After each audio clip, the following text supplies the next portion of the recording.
Staff Sergeant Maya Rodriguez had been fixing aircraft engines at Forward Airbase Falcon for 11 months, and most personnel assumed she was there because maintenance was safer than real combat duty.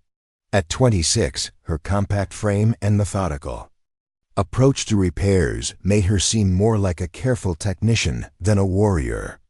What they didn't realize was that Maya had spent 3 years as an air defense artillery specialist before transitioning to maintenance, learning to track multiple aerial threats simultaneously while operating million-dollar radar systems under combat conditions. When hostile drones swarmed the airbase at dawn on March 15th, overwhelming every automated defense system, the same officers who had questioned her combat readiness would discover that the quiet mechanic possessed skills that could turn routine maintenance equipment into battlefield weapons capable of protecting an entire airbase.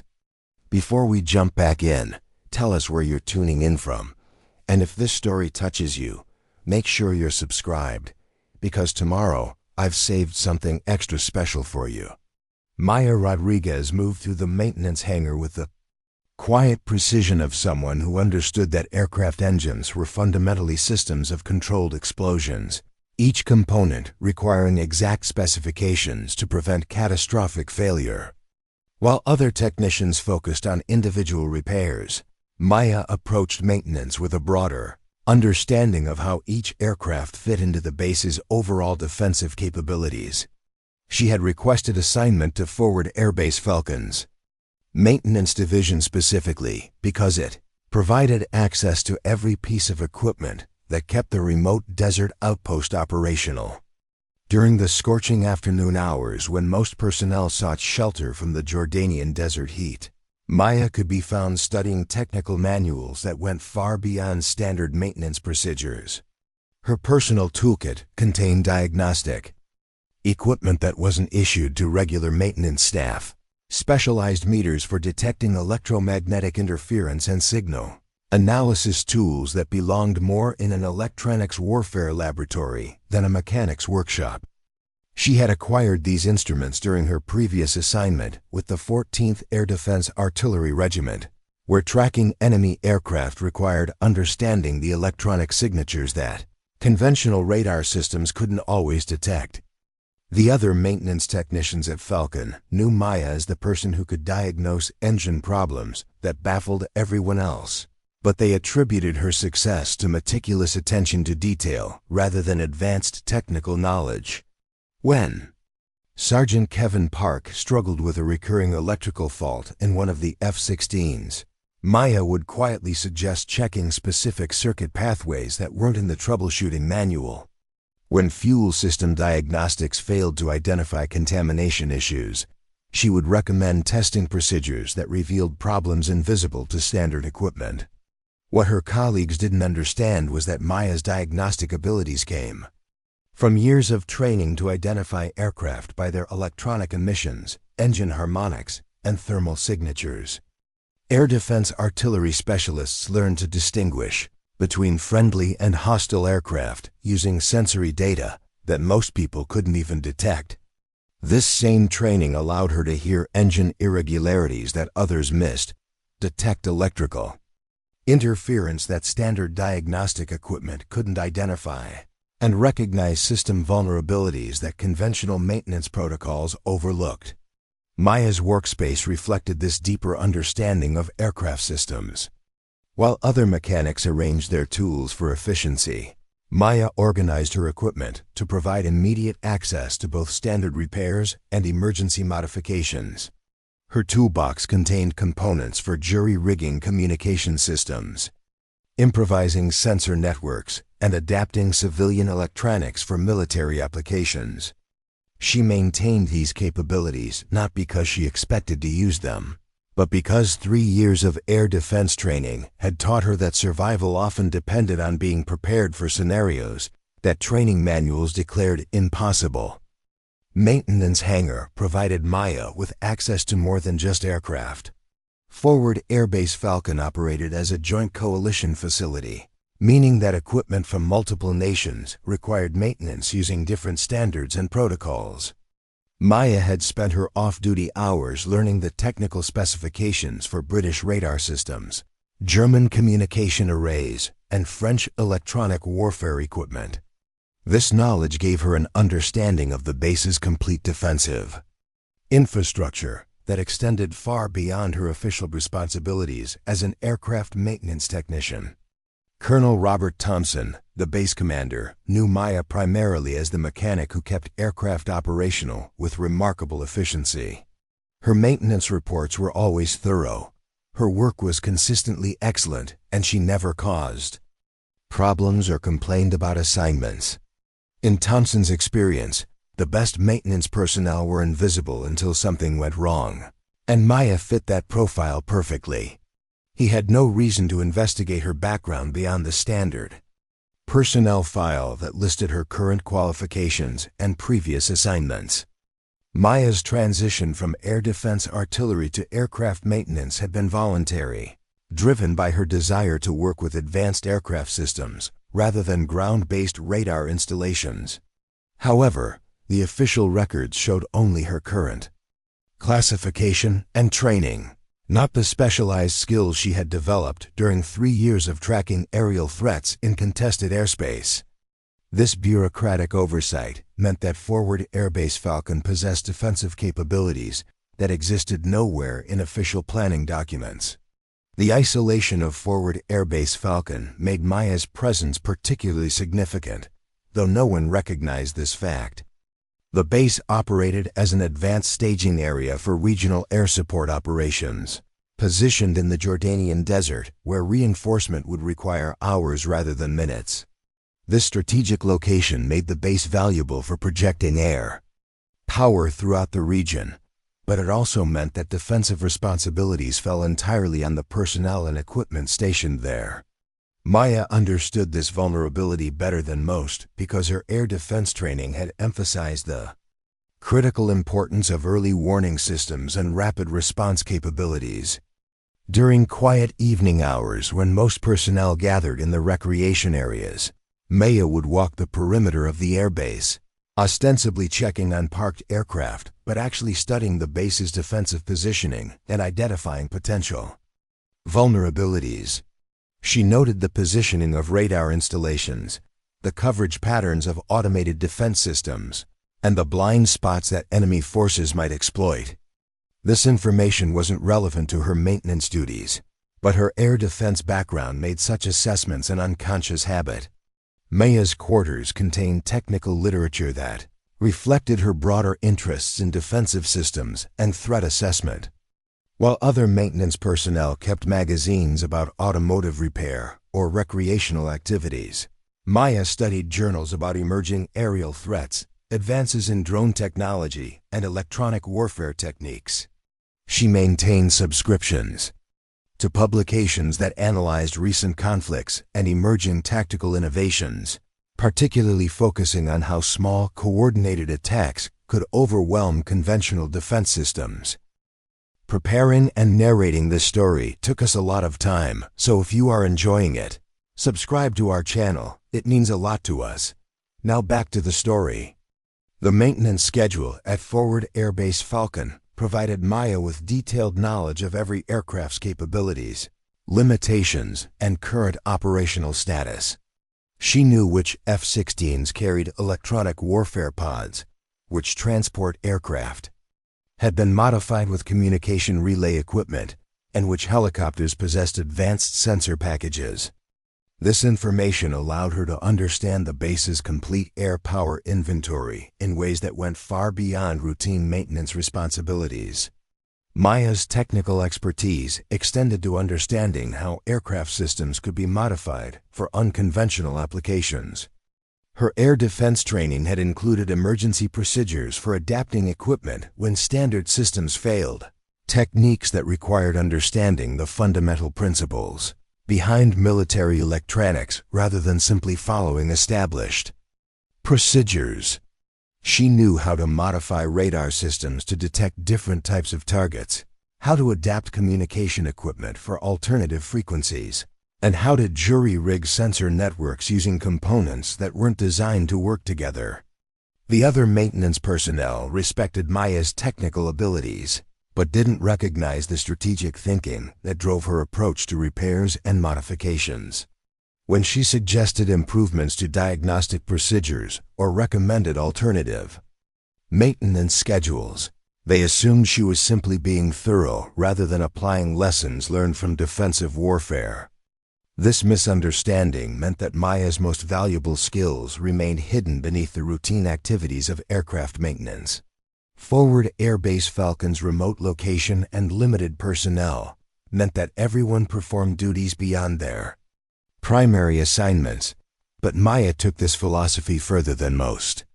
She volunteered for additional training in communication systems, offered to assist with radar maintenance, and learned the operational procedures for equipment that didn't directly relate to aircraft maintenance. This cross-training reflected her understanding that effective defense required comprehensive knowledge of all available systems and resources. Maya's approach to maintenance reflected a mindset shaped by air defense training, where understanding the complete tactical picture was essential for effective threat assessment. She didn't simply repair aircraft engines. She maintained aircraft as components of a larger defensive system that required coordination, communication, and strategic thinking. This perspective meant that she approached routine maintenance tasks with an awareness of how each aircraft contributed to the base's overall capabilities and vulnerabilities. The technical modifications Maya made to her diagnostic equipment reflected capabilities that extended far beyond routine maintenance requirements. She had enhanced her tools to detect electromagnetic interference patterns, analyze communication signal strength, and monitor electronic emissions that might indicate the presence of surveillance or targeting equipment. These modifications weren't necessary for maintaining aircraft engines, but they provided her with awareness of the electronic environment that surrounded Forward Airbase Falcon. Maya's understanding of the base's defensive systems came from careful observation and technical analysis rather than official briefings or classified information. She had identified the operational parameters of radar installations by watching their scanning patterns, determined the range limitations of communication systems by monitoring signal strength, and mapped the coverage areas of automated defense systems by studying their positioning and technical specifications. This knowledge existed in her personal notes rather than official documents, making it invisible to military planning processes. Forward Airbase Falcon operated under a rigid hierarchy that valued traditional military credentials above all else. The base culture celebrated pilots who flew combat missions, infantry specialists who secured perimeters, and officers who commanded tactical operations. Technical support personnel like maintenance crews were essential but largely invisible, appreciated for keeping equipment functional, but excluded from strategic discussions and combat planning. This institutional mindset created clear divisions between those considered warriors and those classified as support staff. Colonel Robert Thompson embodied this traditional military thinking. A career officer with 22 years of service, he had earned his position through flight experience and command assignments that emphasized conventional warfare tactics. Thompson respected technical competence, but believed that combat effectiveness required specific training, physical conditioning, and psychological preparation that support personnel simply didn't possess. In his view, maintenance technicians were valuable for keeping aircraft operational, but they lacked the situational awareness and tactical thinking necessary for defensive operations. The base's approach to personnel assignments reflected these embedded assumptions about capability and role specialization.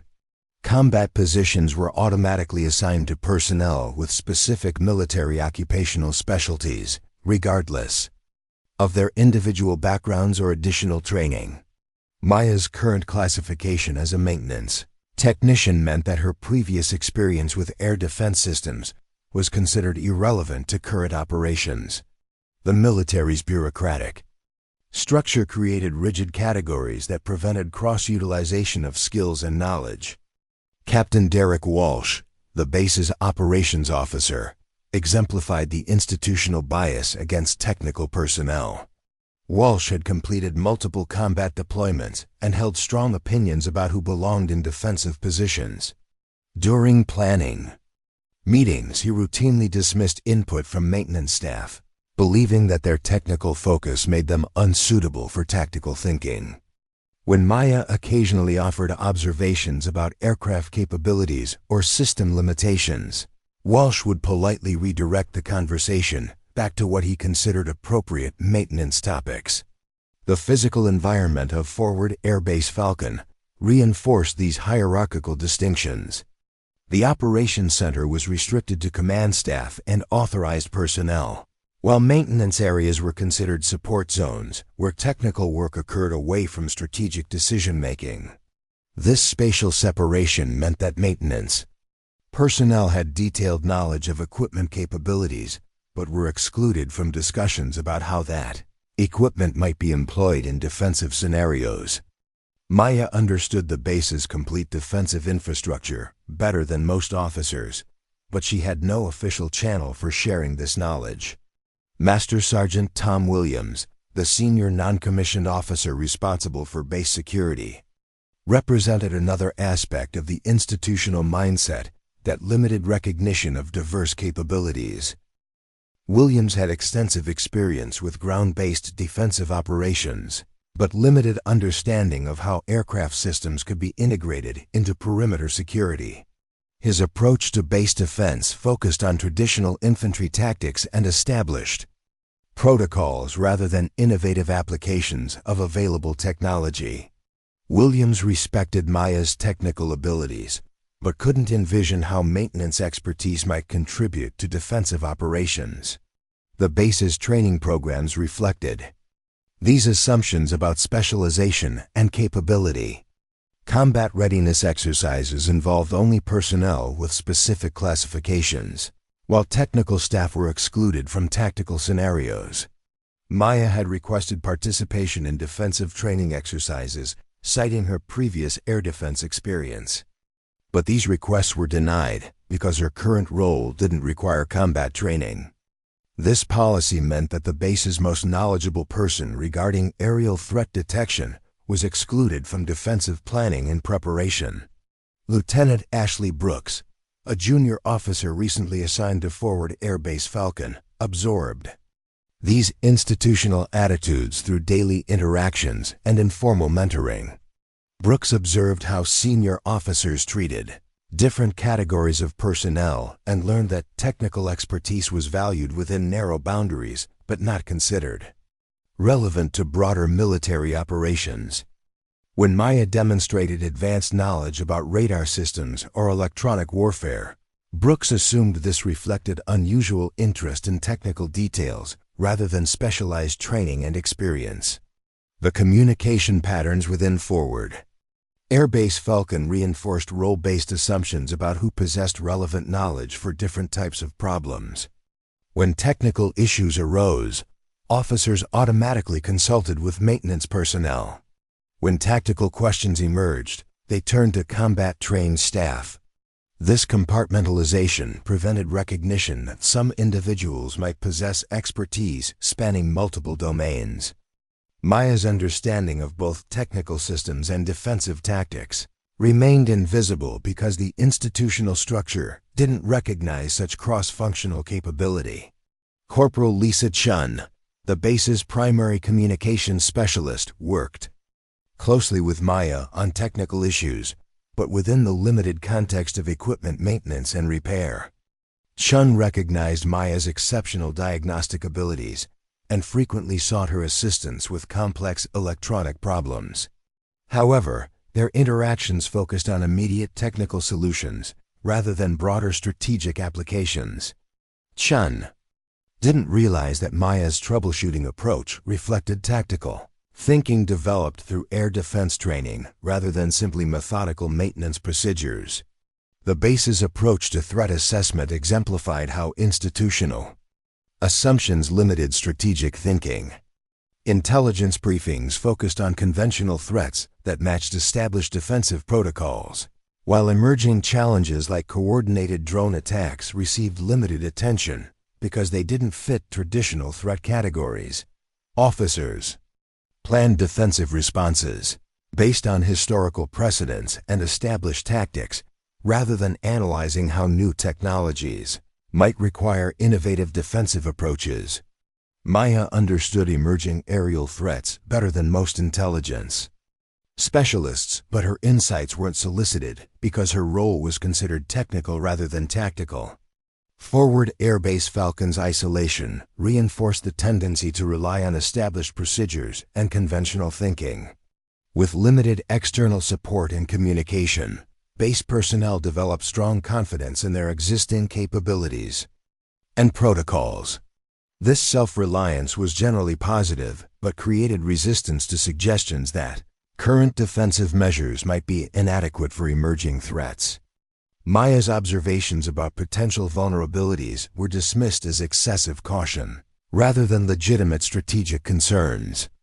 The base's equipment procurement and modification policies reflected institutional biases about appropriate uses for different types of technology. Aircraft were maintained according to strict specifications that prohibited unauthorized modifications, even when such changes might enhance defensive capabilities. Maya's suggestions for adaptive equipment configurations were rejected because they didn't conform to established maintenance protocols. This inflexibility prevented innovative applications of available technology that could significantly improve defensive effectiveness. Captain Jennifer Adams, the base medical officer, represented another perspective on the institutional culture that shaped Forward Airbase Falcon. Adams focused on health and medical readiness, but had limited interaction with strategic planning or defensive operations. Her professional relationship with Maya centered on routine medical examinations and health maintenance, rather than broader discussions about base operations. Adams respected Maya's professionalism, but had no reason to understand her tactical knowledge or strategic thinking capabilities. The recreational and social activities at Forward Airbase Falcon further reinforced role-based divisions and assumptions. Officers gathered in separate facilities and engaged in conversations about tactical planning and strategic operations. Enlisted personnel socialized in different areas and discussed technical challenges and equipment maintenance. These informal separations meant that cross-functional knowledge sharing occurred, rarely and accidentally rather than systematically. Maya's insights about defensive vulnerabilities and innovative solutions remained confined to technical discussions with other maintenance personnel. The base's approach to emergency procedures reflected institutional assumptions about who would respond to different types of crises. Medical emergencies triggered responses from medical personnel.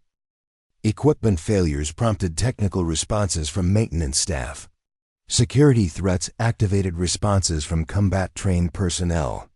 This compartmentalized approach to crisis management prevented recognition that some emergencies might require cross-functional expertise and innovative problem-solving rather than standardized responses. Forward Airbase Falcon's communication protocols reinforced hierarchical structures that limited information sharing across different functional areas. Technical personnel reported equipment status to immediate supervisors, who summarized information for command staff. Combat personnel provided tactical assessments through separate channels. Intelligence flowed through specialized networks that didn't include technical perspectives. This systematic separation of information streams meant that comprehensive threat assessment was impossible because no single decision-maker had access to complete information. The base's training schedules and duty assignments reflected assumptions about appropriate activities for different categories of personnel. Combat-trained staff participated in tactical exercises and strategic planning sessions. Technical personnel focused on equipment maintenance and system optimization. Administrative staff handled logistical coordination and bureaucratic requirements. These structured divisions prevented recognition that effective base defense might require integration of multiple perspectives and skill sets, rather than specialized responses from separate functional areas.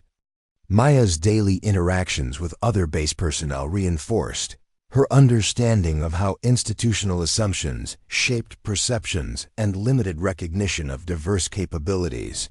When she demonstrated advanced knowledge about electronic systems, colleagues attributed her expertise to unusual dedication to technical details rather than specialized training. When she offered insights about defensive vulnerabilities, her observations were politely acknowledged but not seriously considered, because they came from someone classified as support personnel rather than combat specialist. The institutional culture of Forward Airbase Falcon created a professional environment where competence was recognized and rewarded within narrow boundaries, but where cross-functional expertise remained invisible and underutilized. Maya's exceptional abilities as both technical specialist and tactical thinker were systematically overlooked because the base's organizational structure couldn't recognize capabilities that didn't fit established categories. This institutional blindness would prove dangerous when emerging threats required exactly the kind of innovative thinking and cross-functional expertise that the base possessed, but couldn't access through its existing command and communication structures. The initial dismissal of Maya's expertise occurred during a routine maintenance briefing in early February, 6 weeks before the attack that would change everything at Forward Airbase Falcon.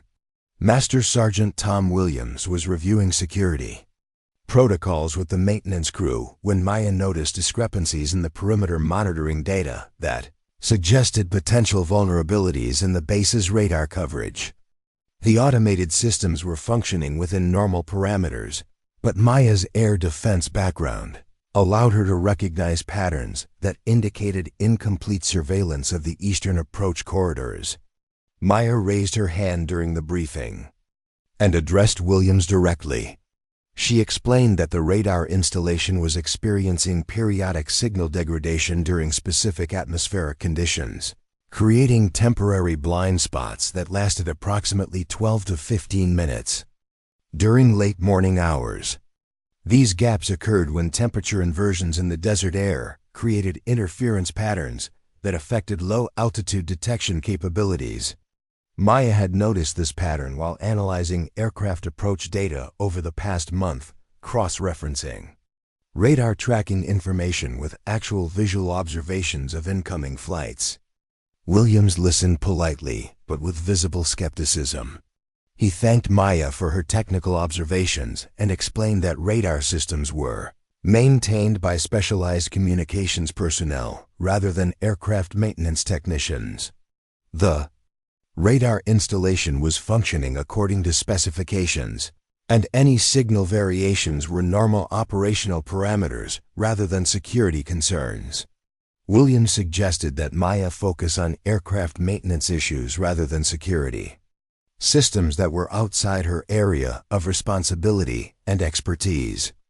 The response reflected Williams' fundamental misunderstanding of Maya's qualifications and the nature of her observations. He assumed that her concerns stemmed from limited knowledge about radar operations rather than specialized expertise in air defense systems.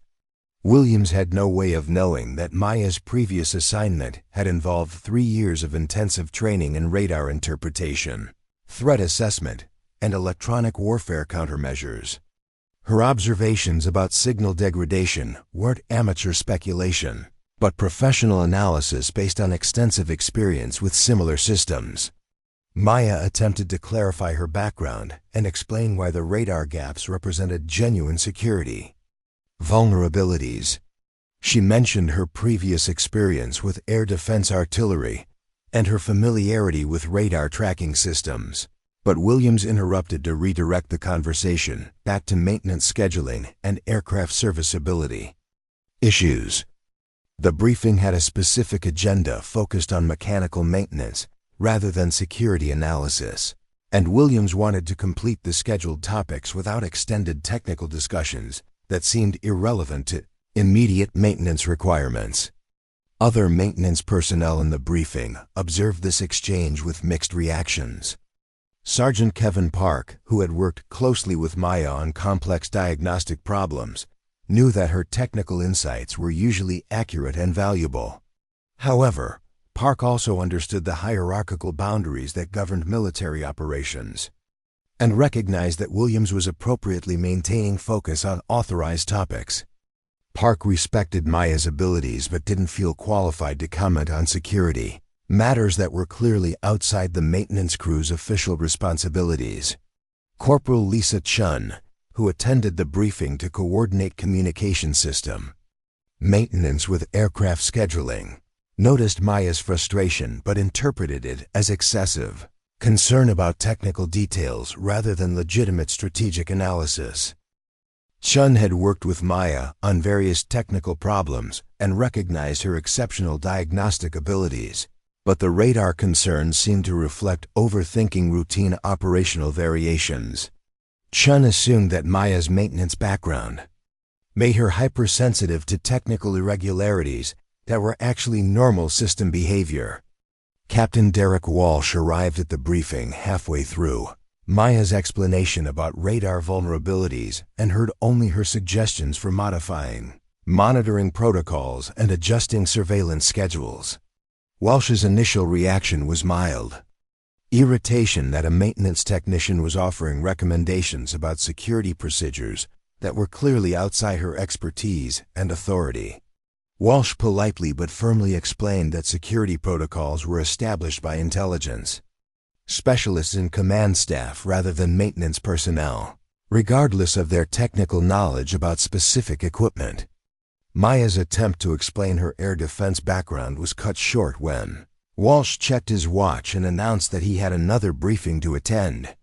Walsh thanked everyone for their maintenance input and reminded them that security concerns should be reported through proper channels rather than discussed in maintenance meetings. His tone was professional but dismissive, conveying the clear message that Maya's observations were inappropriate for the current forum and outside her legitimate scope of responsibility. The aftermath of this briefing established a pattern that would continue for the following weeks. Maya's technical insights were welcomed when they addressed immediate maintenance problems, but dismissed when they involved broader operational concerns. Her colleagues respected her mechanical expertise, but couldn't understand why she seemed interested in security, matters that were clearly outside her official duties. The institutional structure created clear boundaries between technical and tactical responsibilities that Maya's cross-functional knowledge couldn't bridge. Maya responded to this dismissal by beginning a systematic documentation of the vulnerabilities she had identified. She created detailed charts showing radar coverage gaps, timing patterns for signal degradation, and alternative monitoring configurations that could eliminate blind spots without requiring additional equipment. This documentation reflected her air defense training, which had emphasized the critical importance of comprehensive threat assessment and continuous monitoring improvement. Maya understood that security vulnerabilities were cumulative problems that required proactive solutions rather than reactive responses. The personal impact of being dismissed during the briefing was significant for Maya, though she maintained her professional demeanor and continued performing her maintenance duties without complaint. She had volunteered information that could improve base security based on specialized knowledge that few people possessed, but her expertise had been categorically rejected without serious consideration. This experience reinforced Maya's understanding that her air defense background was invisible to colleagues who saw only her current role as maintenance technician. Maya's subsequent attempts to share security observations were more cautious and indirect. She would mention technical irregularities to Corporal Chun during routine communication system maintenance, hoping that Chun might recognize the broader implications and report them through appropriate channels. She would discuss aircraft performance data with Sergeant Park, emphasizing how atmospheric conditions affected navigation systems in ways that might be relevant to other electronic equipment. These indirect approaches reflected Maya's understanding that direct security recommendations were unwelcome, but that technical information might be more acceptable. Lieutenant Ashley Brooks witnessed one of these conversations between Maya and Park and misinterpreted Maya's concerns as excessive worry about routine technical variations. Brooks had limited experience with complex electronic systems and assumed that Maya's detailed technical analysis reflected perfectionist tendencies rather than legitimate operational concerns. Brooks respected Maya's dedication to technical excellence but couldn't understand why she seemed concerned about minor equipment variations that appeared to be normal operational parameters. The documentation Maya created during this period reflected her systematic approach to threat assessment and her understanding that individual observations needed to be analyzed within broader operational patterns. She recorded timing data for radar signal variations, correlated atmospheric conditions with detection performance, and identified specific geographic areas where surveillance coverage was compromised. This analysis represented hundreds of hours of careful observation and professional expertise, but it remained in Maya's personal files because there was no official mechanism for incorporating such technical insights into security planning. Captain Jennifer Adams encountered Maya during a routine medical examination shortly after the briefing incident and noticed that Maya seemed more withdrawn than usual. Adams attributed this change to work stress and encouraged Maya to participate in recreational activities and social events that might provide relief from the intense technical focus that seemed to characterize her approach to maintenance duties. Adams didn't realize that Maya's withdrawal reflected frustration with institutional barriers rather than technical stress or social isolation. The broader impact of this first dismissal extended beyond Maya's personal experience to establish patterns of institutional blindness that would prove dangerous when the base faced genuine threats. The same attitudes that led Williams to dismiss Maya's radar analysis would later prevent recognition of other security vulnerabilities that required technical expertise to identify and address. The institutional culture that valued specialization over cross-functional knowledge created systematic gaps in threat assessment and defensive planning. Maya's response to being overlooked was characteristic of her professional training and personal temperament. Rather than arguing or demanding recognition, she quietly continued developing her understanding of base vulnerabilities while maintaining excellent performance in her official maintenance duties. Maya understood that competence would eventually be recognized when circumstances required her expertise, but she also recognized that institutional change would require demonstrable results, rather than theoretical arguments about the value of cross-functional knowledge and innovative thinking. Over the following weeks, Maya's attempts to contribute to base security through technical observations encountered consistent resistance that reflected deeper institutional biases about expertise and authority. The pattern established during the February briefing repeated itself in various contexts, each incident reinforcing the perception that Maya was exceeding her proper role and demonstrating inappropriate interest in matters outside her technical responsibilities. The second significant dismissal occurred during a coordination meeting between maintenance and communications personnel. Maya was reviewing aircraft electronic systems when she noticed interference patterns that suggested external electromagnetic activity inconsistent with normal operational environment. The interference was subtle and intermittent, but Maya's air defense training had taught her to recognize electronic signatures that might indicate surveillance or targeting equipment. She approached Corporal Lisa Chun with her observations, hoping that communication specialists might investigate further.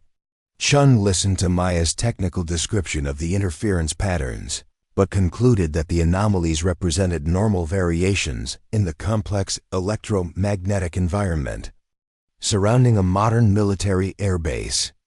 Chun explained that multiple radar systems, communication arrays, and aircraft electronics created interference patterns that were constantly shifting and overlapping. Maya's concerns seemed to reflect unfamiliarity with the normal electronic environment rather than identification of genuine anomalies requiring investigation. Maya attempted to explain that her analysis was based on baseline measurements and pattern recognition techniques that could distinguish between normal interference and external electronic activity.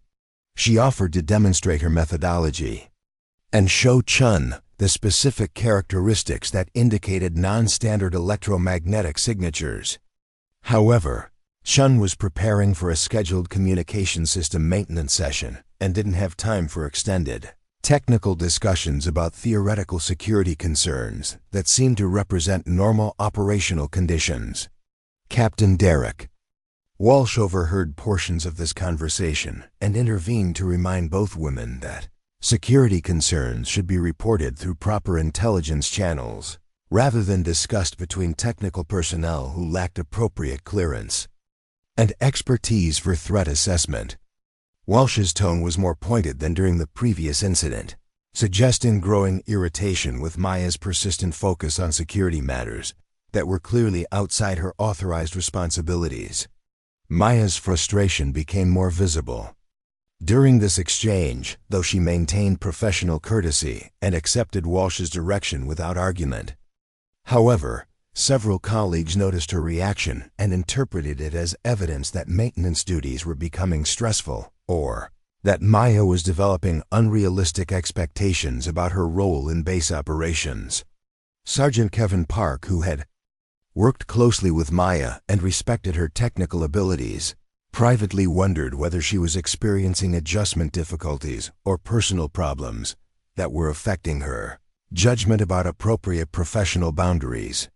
The third dismissal occurred when Maya attempted to share her analysis of flight pattern data that revealed potential vulnerabilities in base defensive positioning. Maya had noticed that aircraft approaches consistently avoided certain areas due to air traffic control procedures, creating predictable gaps in aerial coverage that hostile forces might exploit.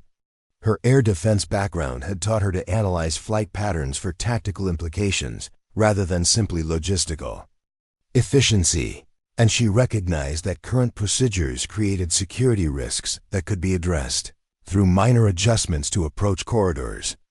Master Sergeant Tom Williams received Maya's analysis during a routine coordination meeting but dismissed it as theoretical speculation that demonstrated misunderstanding of established air traffic control procedures. Williams explained that flight patterns were determined by safety requirements, air traffic management protocols, and operational efficiency rather than defensive considerations. Maya's suggestions would require coordination with multiple agencies and extensive procedural changes that were unnecessary for addressing theoretical vulnerabilities that existed only in abstract analysis rather than real operational threats. Maya attempted to explain that her recommendations were based on tactical assessment rather than abstract theory, and that small adjustments to existing procedures could significantly improve defensive coverage without compromising safety or efficiency. However, Williams had already moved on to other agenda items and wasn't interested in extended discussion of flight pattern modifications that seemed to represent unnecessary complexity added to functioning systems. Lieutenant Ashley Brooks was present during this meeting and observed Maya's evident disappointment with Williams' response. Brooks interpreted Maya's reaction as indicating excessive personal investment in technical details that were outside her area of responsibility. Brooks respected Maya's dedication but couldn't understand why she seemed determined to involve herself in strategic planning matters that were clearly beyond the scope of maintenance duties. The pattern of dismissal became more pronounced when Maya attempted to discuss her observations with Colonel Robert Thompson during a routine maintenance briefing. Maya had prepared a comprehensive analysis of base vulnerabilities that demonstrated how technical knowledge could improve defensive capabilities through innovative applications of existing equipment. She requested a few minutes to present her findings, believing that command-level awareness might lead to more serious consideration of her recommendations. Colonel Thompson listened politely to Maya's initial explanation, but interrupted when she began discussing tactical implications of her technical analysis. Thompson thanked Maya for her dedication to base security, but explained that strategic planning required coordination with intelligence specialists, tactical experts, and higher command authorities rather than input from individual technical personnel. Thompson emphasized that Maya's maintenance expertise was valuable and appreciated, but that security planning required different types of knowledge and authorization than she possessed. Maya's attempt to explain her air defense background was met with Thompson's observation that personnel assignments were based on current qualifications and mission requirements rather than previous experience that might be irrelevant to current operational needs. Thompson's tone remained professional and respectful, but his message was clear that Maya should focus on her assigned duties rather than attempting to contribute to areas outside her current expertise and authority. The cumulative effect of these dismissals began to influence how other base personnel perceived Maya and her technical contributions. Colleagues who had previously welcomed her insights began to view her suggestions with skepticism, wondering whether her technical recommendations reflected sound analysis or misguided attempts to exceed her proper role. Maya's reputation for technical excellence remained intact, but her credibility regarding broader operational matters was systematically undermined by the consistent pattern of institutional rejection. Corporal Lisa Chun noticed that Maya seemed less willing to share technical observations and insights during routine maintenance activities. Chun attributed this change to appropriate professional boundary recognition rather than institutional discouragement of valuable expertise. Chun assumed that Maya was learning to focus on her assigned responsibilities rather than involving herself in matters that were outside her legitimate scope of authority and knowledge. Captain Jennifer Adams observed Maya during medical examinations and noted increasing signs of professional isolation and frustration. Adams recommended that Maya participate in recreational activities and social events that might provide broader interpersonal connections and stress relief. Adams didn't realize that Maya's withdrawal reflected systematic exclusion from professional activities where her expertise could contribute to base security and operational effectiveness. Maya's personal response to the pattern of dismissal was characteristic of her professional training and temperament. She continued performing her maintenance duties with exceptional competence, while privately developing more comprehensive analysis of base vulnerabilities and defensive improvements. Maya understood that institutional recognition would require demonstrable results rather than theoretical presentations, but she also recognized that current circumstances provided no opportunity to demonstrate her tactical expertise and strategic thinking capabilities. The documentation Maya maintained during this period reflected her systematic approach to threat assessment and her understanding that individual technical observations needed to be integrated into comprehensive operational analysis. She recorded timing patterns for various electronic anomalies, mapped correlations between atmospheric conditions and system performance, and identified specific procedural modifications that could improve defensive effectiveness without requiring additional resources or major operational changes. Maya's colleagues interpreted her continued focus on security-related technical analysis as evidence of excessive dedication to abstract theoretical concerns rather than practical maintenance responsibilities. They respected her technical abilities, but couldn't understand why she seemed determined to involve herself in matters that were clearly outside her expertise and authority. This misunderstanding created growing professional isolation that would prevent recognition of Maya's capabilities until circumstances demanded exactly the kind of innovative thinking and cross-functional expertise that the base possessed but couldn't access through existing institutional structures. The institutional impact of systematically dismissing Maya's technical insights extended beyond individual interactions to create broader patterns of limited threat assessment and defensive Planning. The same attitudes that prevented serious consideration of Maya's observations would later compromise the base's ability to recognize and respond to emerging threats that required technical expertise and innovative thinking rather than conventional military responses and established defensive protocols. The systematic exclusion of Maya from security planning became official policy in late February when Colonel Robert Thompson implemented new protocols that formalized the separation between technical support and tactical operations. The directive, issued as Base Operations Order 15-23, established clear boundaries for personnel, involvement in security planning, and restricted access to classified intelligence based on job classification rather than individual qualifications or expertise. Maya's role as aircraft maintenance technician automatically excluded her from briefings, planning sessions, and information sharing that could have utilized her air defense knowledge. The new policy emerged from Thompson's concern that informal information sharing between different functional areas was creating communication inefficiencies and potential security risks. Thompson had observed that technical personnel were increasingly interested in operational matters outside their assigned responsibilities, and he believed that clearer role definition would improve focus and operational security.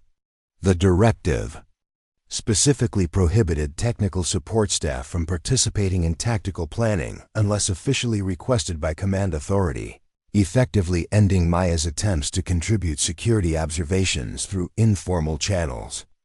Master Sergeant Tom Williams enthusiastically supported the new protocol because it clarified authority relationships and eliminated what he perceived as inappropriate involvement by unqualified personnel in security matters.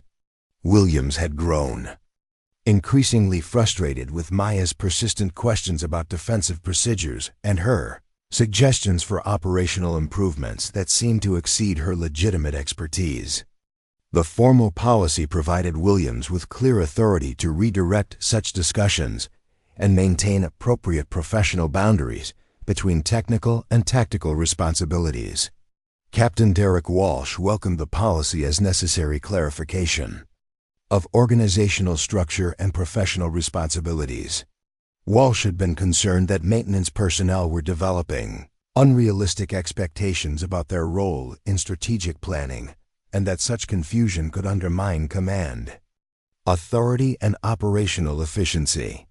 The directive reinforced Walsh's authority to limit technical input to appropriate channels and prevent unauthorized involvement in classified planning activities. Maya learned about Base Operations Order 15-23 during a maintenance briefing where Williams explained the new restrictions on cross-functional information sharing. Williams emphasized that the policy would improve operational efficiency by ensuring that personnel focused on their assigned duties rather than involving themselves in matters outside their expertise and authority. Williams presented the directive as positive clarification rather than limitation, but Maya understood immediately that her unofficial efforts to contribute security insights had been officially terminated. The formal barriers created by the new policy were reinforced by administrative changes that limited Maya's access to information she had previously obtained through informal relationships and casual observation. Security briefings that had been conducted in common areas were moved to restricted facilities.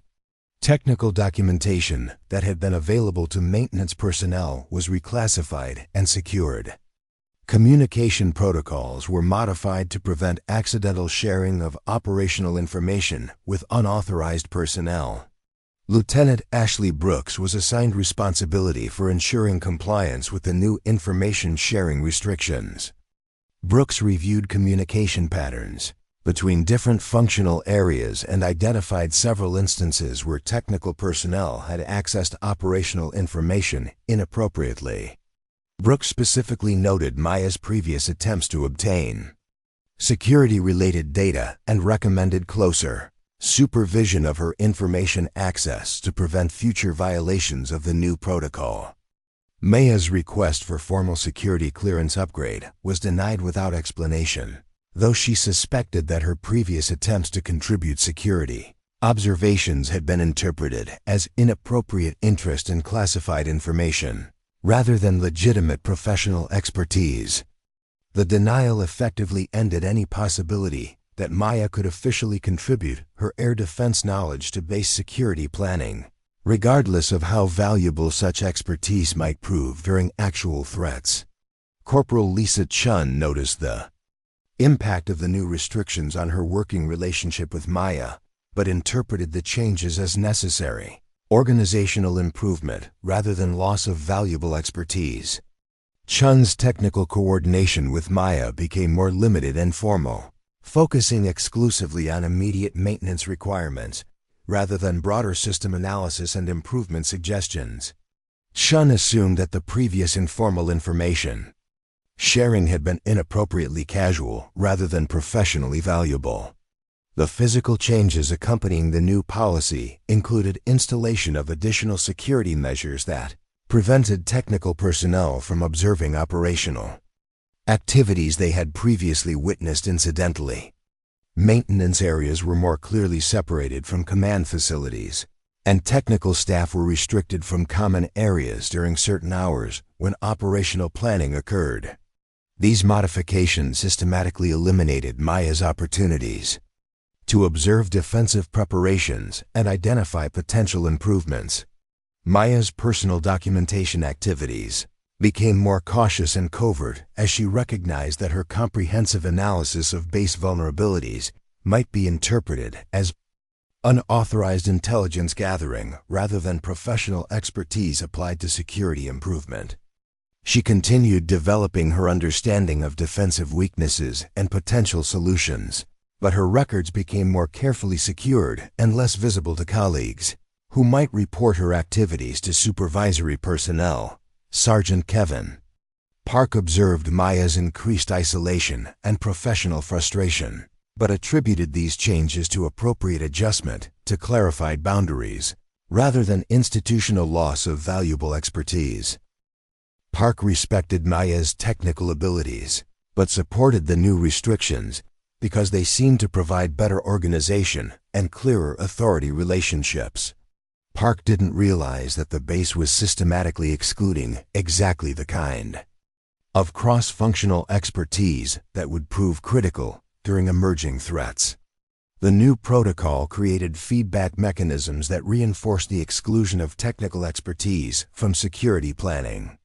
When Maya attempted to share technical observations that had security implications, colleagues were required to report such attempts rather than consider the substantive value of her insights.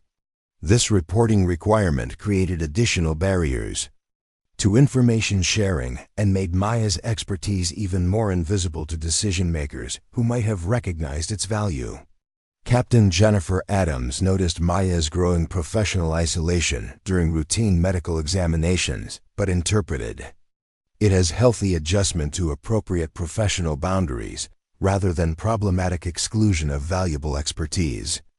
Adams encouraged Maya to focus on personal relationships and recreational activities that might provide satisfaction and social connection outside her professional duties. Adams didn't realize that Maya's isolation reflected institutional barriers to contributing her most valuable capabilities rather than personal adjustment difficulties. The administrative implementation of base operations, Order 1523, included specific restrictions on technical personnel accessing information about threat assessment, defensive planning, and operational intelligence. Maya's previous informal access to radar data, communication protocols, and aircraft deployment patterns was formally terminated, preventing her from continuing the comprehensive analysis that had identified numerous security vulnerabilities and potential improvements. Maya's colleagues began to view her previous security-focused questions and observations as inappropriate interest in classified matters, rather than professional expertise applied to legitimate concerns. The institutional reframing of her behavior discouraged others from sharing information or discussing technical issues that might have security implications, further isolating Maya from the collaborative relationships that had previously allowed her to contribute valuable insights. The training and professional development opportunities available to Maya were also restricted by the new policy. She was excluded from courses and briefings that involved operational planning or security procedures, even when such training would have enhanced her ability to maintain aircraft systems effectively. The restrictions prevented Maya from officially developing the cross-functional knowledge that was already her greatest professional strength.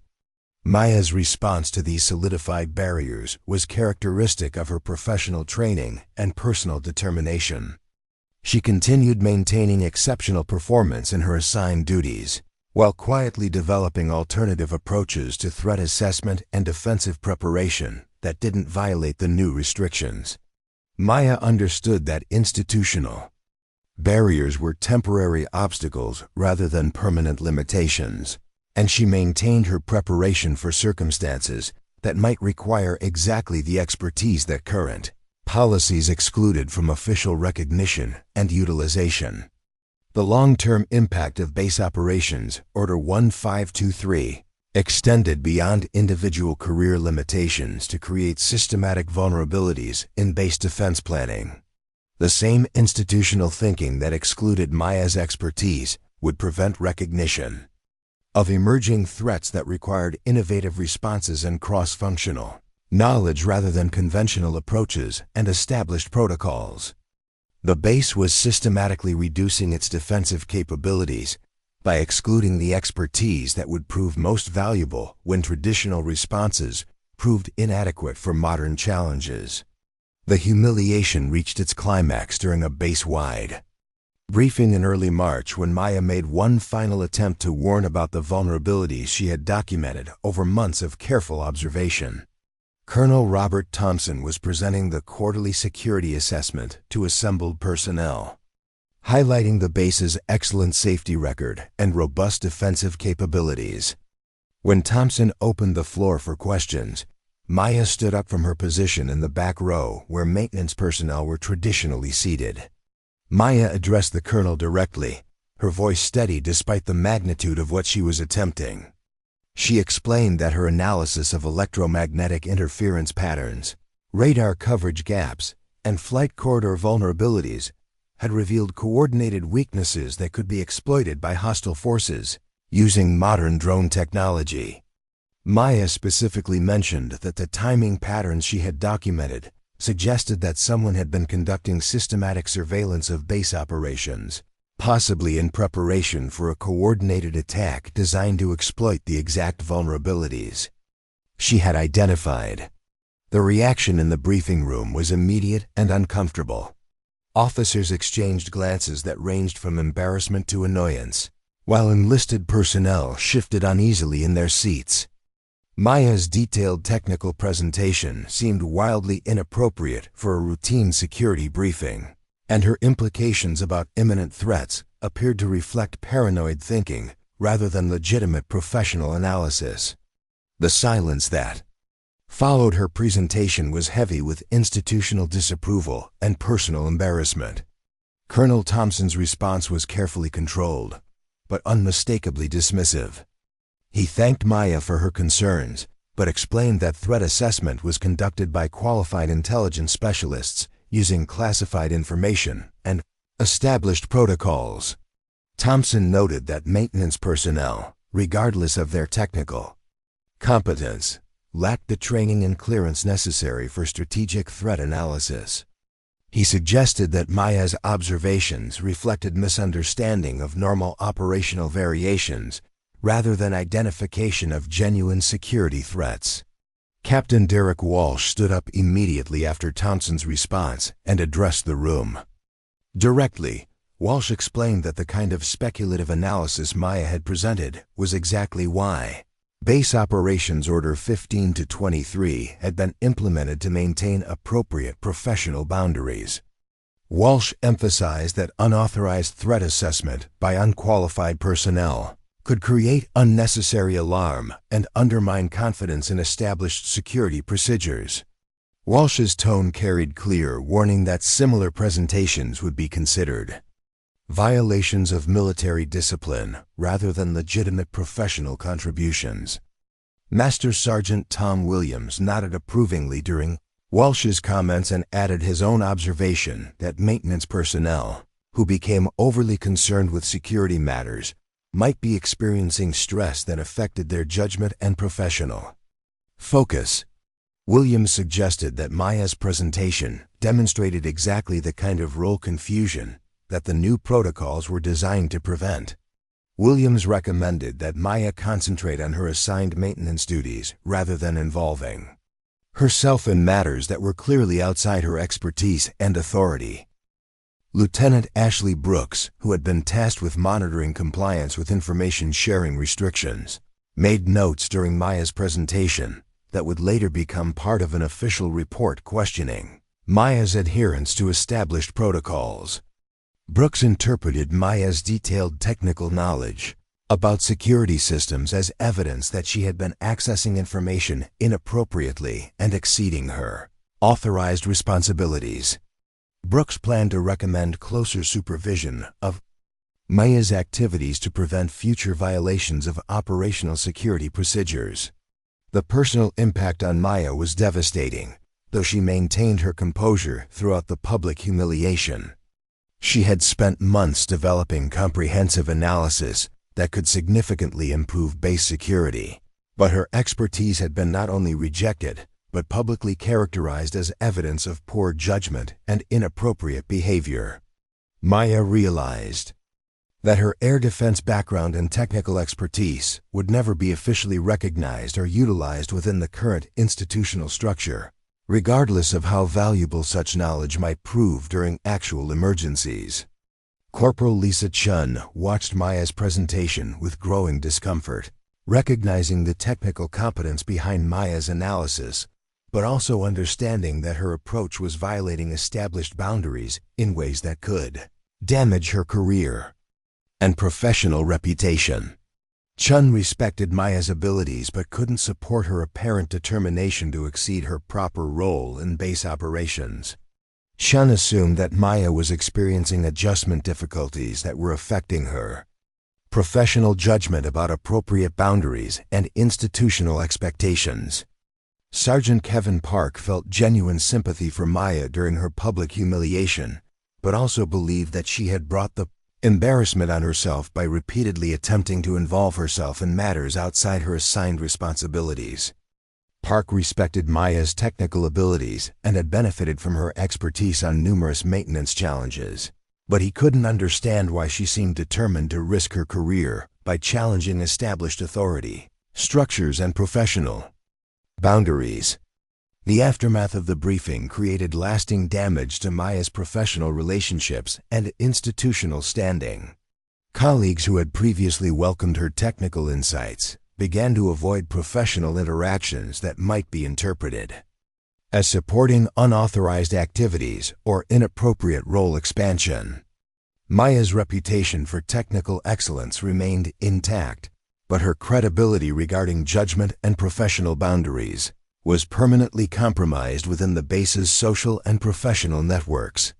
Captain Jennifer Adams approached Maya privately after the briefing to express concern about the stress and isolation that seemed to be affecting her professional behavior and personal adjustment. Adams recommended counseling services and stress management resources that might help Maya develop better coping strategies for the demands of military service. Adams interpreted Maya's presentation as evidence of psychological pressure rather than legitimate professional expertise that was being systematically underutilized and officially suppressed. The administrative consequences of Maya's presentation included formal documentation of her apparent inability to maintain appropriate professional boundaries and respect established authority structures. Lieutenant Brooks prepared a report recommending closer supervision of Maya's activities and possible reassignment to duties that would provide less access to sensitive information and operational planning.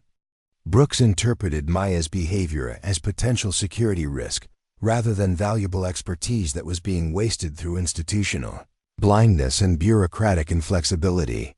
Maya's response to this public humiliation was characteristic of her professional training and personal resilience.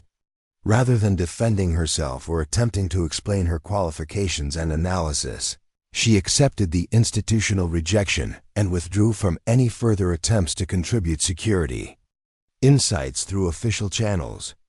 Maya understood that circumstances would eventually validate her analysis, but she also recognized that institutional vindication would require demonstrable results rather than theoretical presentations or appeals to authority. The documentation Maya had developed over months of careful analysis remained in her personal files. Comprehensive evidence of vulnerabilities and solutions that could significantly improve base security. Maya continued maintaining this information and developing additional insights, but she no longer attempted to share her knowledge through institutional channels that had proven systematically resistant to cross-functional expertise and innovative thinking. Maya's preparation became entirely private, invisible to colleagues and supervisors who had demonstrated their inability to recognize or utilize her capabilities.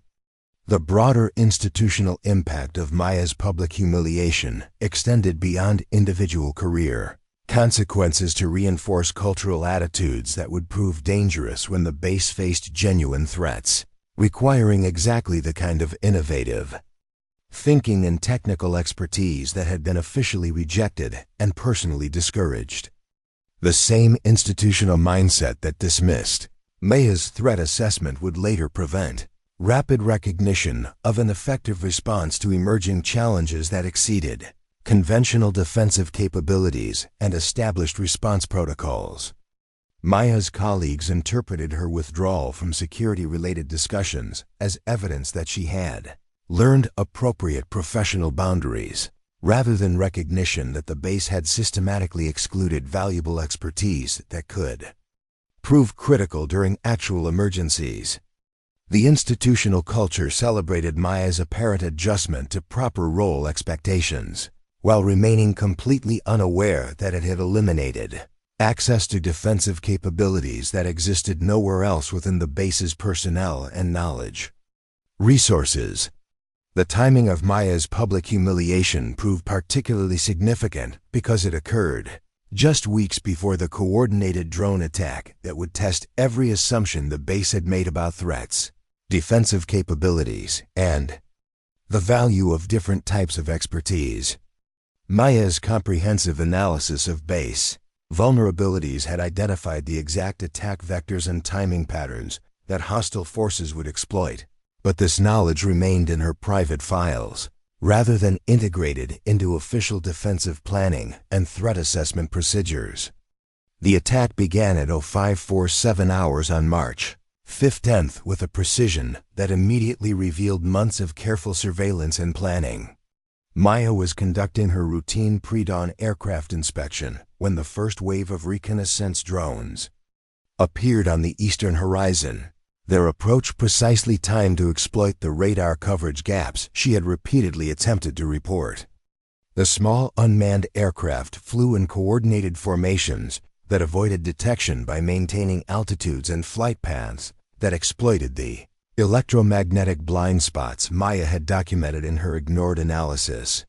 The initial drone reconnaissance lasted exactly 14 minutes, matching the duration of the morning radar degradation period that Maya had identified as a critical vulnerability. During this window, the unmanned aircraft systematically mapped base defenses, aircraft positions, and personnel movements with high-resolution cameras and electronic surveillance equipment. The reconnaissance drones transmitted real-time intelligence to a coordinated ground force that was simultaneously advancing through terrain features that Maya had identified as natural approach corridors invisible to standard perimeter monitoring systems. Maya recognized the threat immediately because the attack pattern matched scenarios she had analyzed during her air defense training. The coordination between aerial reconnaissance and ground movement, The timing that exploited electromagnetic vulnerabilities and the systematic mapping of defensive positions indicated an assault force that possessed detailed intelligence about base operations and security procedures. Maya understood that this was not a random attack, but a carefully planned operation designed to overwhelm defensive capabilities through superior tactical intelligence and innovative technology. The base's automated defense systems responded according to established protocols, but their reactions were systematically neutralized by countermeasures that demonstrated intimate knowledge of equipment capabilities and response patterns. Primary radar installations detected some of the approaching drones, but failed to achieve targeting locks because the unmanned aircraft employed electronic warfare techniques that exploited the exact signal degradation patterns Maya had documented. Communication systems experienced increasing interference that prevented coordination between defensive positions and command authority. Colonel Robert Thompson arrived at the command center to find his defensive systems failing in ways that exceeded all established threat scenarios. The radar displays showed intermittent contacts that appeared and disappeared without following predictable flight patterns. Communication with perimeter positions was degraded by electronic interference that seemed to target specific frequencies and protocols. The base's sophisticated defensive technology was proving inadequate against an attack that exploited vulnerabilities that hadn't been identified by official threat assessment procedures. Master Sergeant Tom Williams attempted to implement standard defensive protocols, but discovered that established procedures were based on threat assumptions that didn't match the current situation.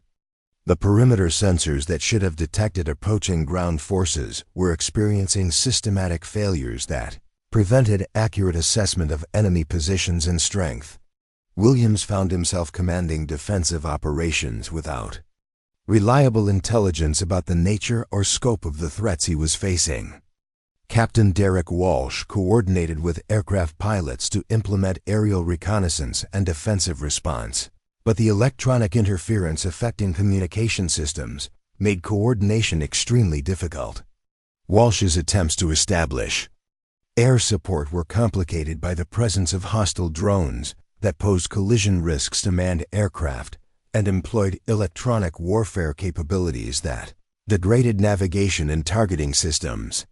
Walsh realized that the base's defensive responses were being systematically neutralized by an enemy that understood their capabilities better than official planning had anticipated. Lieutenant Ashley Brooks monitored communication systems and discovered that the electronic interference was not random, but specifically targeted to disrupt coordination between different defensive positions.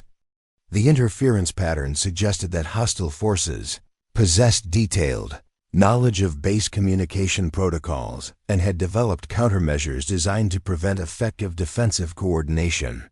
Brooks realized that the base was facing an enemy that had conducted extensive surveillance and preparation. Corporal Lisa Chun attempted to restore communication capabilities but found that backup systems were experiencing the same targeted interference that affected primary networks. Chun's diagnostic equipment indicated that the electronic warfare attacks were exploiting specific vulnerabilities in communication protocols that shouldn't have been known to hostile forces. Chun began to understand that the base was facing an enemy that possessed intelligence, capabilities, and technical sophistication that exceeded all previous threat assessments.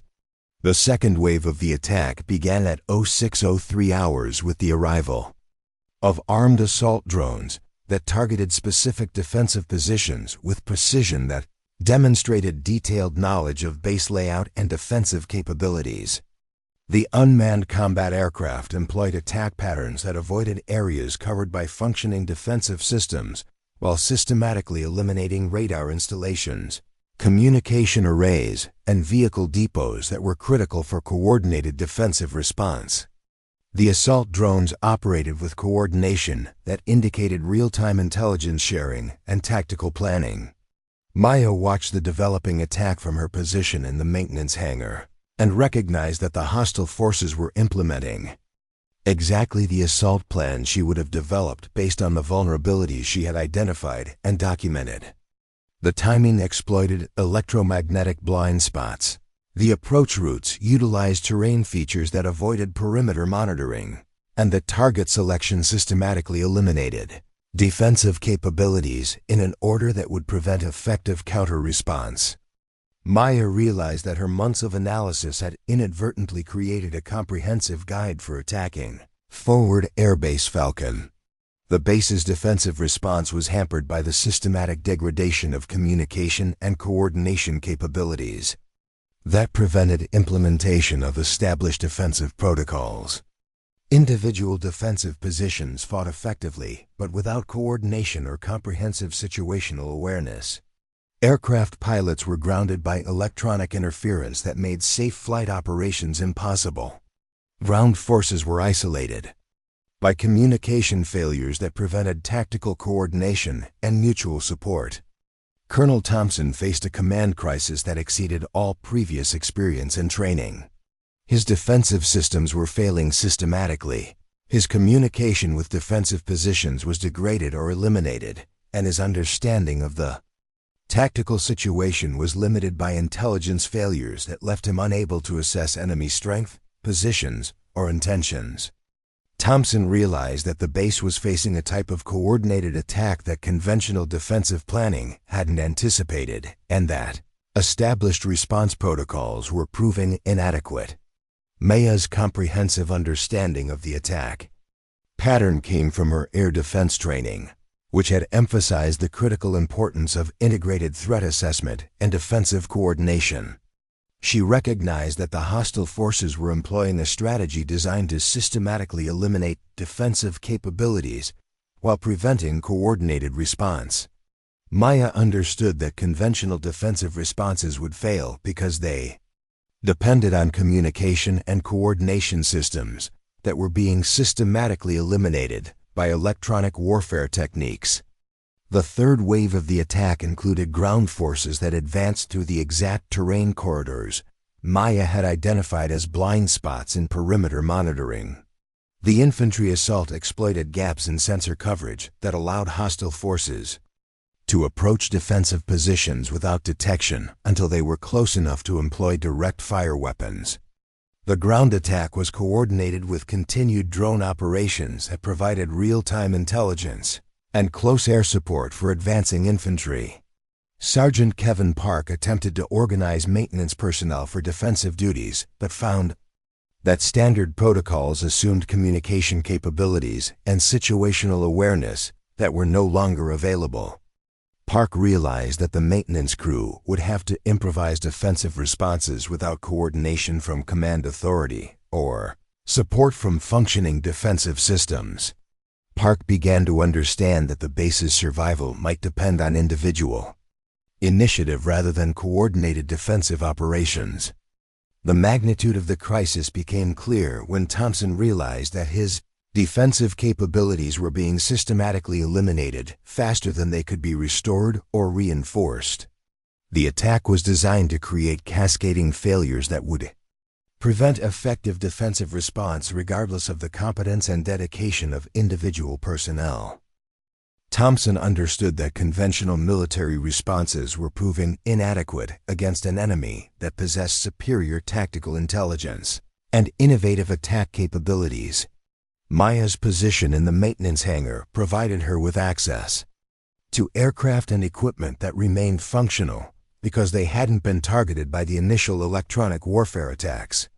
Maya realized that her air defense expertise and comprehensive understanding of base vulnerabilities positioned her uniquely to develop unconventional defensive responses that might succeed where established protocols were failing. Maya understood that the base's survival might depend on exactly the kind of innovative thinking and cross-functional expertise that had been systematically excluded from official defensive planning. Master Sergeant Tom Williams attempted to coordinate the base's defensive response using established protocols that had been developed for conventional threats and traditional attack patterns. Williams directed personnel to predetermined defensive positions while requesting air support and external reinforcement through communication channels that were experiencing systematic electronic interference. The standard defensive procedures assumed reliable communication, functioning sensors, and predictable enemy behavior that didn't match the current tactical situation. The perimeter defense positions that formed the foundation of Williams' defensive strategy were being systematically eliminated by drone attacks that demonstrated precise knowledge of their locations, capabilities, and vulnerabilities. The automated weapon systems that should have provided overlapping fields of fire were experiencing electronic interference that prevented target acquisition and engagement. Williams found himself commanding a defensive operation where his primary assets were either malfunctioning or destroyed before they could effectively engage the enemy. Captain Derek Walsh coordinated aerial defensive responses but discovered that the base's aircraft were effectively grounded by electronic warfare attacks that made safe flight operations impossible. The navigation systems essential for aircraft operations were experiencing interference that prevented accurate positioning and course plotting. Communication between pilots and ground control was degraded to the point where coordinated flight operations couldn't be safely conducted. Walsh realized that the base's most significant defensive asset had been neutralized without direct physical attack. Colonel Robert Thompson attempted to request external support and reinforcement through military communication networks that were experiencing systematic electronic interference designed to prevent coordination with higher command authority.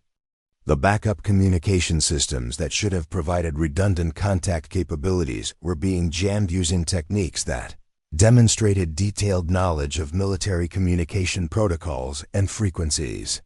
Thompson found himself commanding an isolated defensive operation without external support or strategic guidance. Lieutenant Ashley Brooks coordinated intelligence gathering and threat assessment, but discovered that the base's sensor systems were providing contradictory and incomplete information that prevented accurate understanding of enemy strength, positions, and intentions. The reconnaissance capabilities that should have provided situational awareness were being systematically degraded by electronic countermeasures that rendered most intelligence-gathering equipment ineffective. Brooks realized that defensive planning was impossible without reliable information about the threats being faced. The base's automated defensive systems, which represented millions of dollars of sophisticated military technology, were proving inadequate against an attack that exploited vulnerabilities that hadn't been identified during system design and implementation. The radar installations that should have provided early warning and target tracking were experiencing electronic interference that prevented detection and engagement of small, coordinated drone formations. The missile defense systems designed to intercept aerial threats couldn't achieve targeting locks on unmanned aircraft that employed electronic warfare techniques specifically designed to defeat military defensive technology.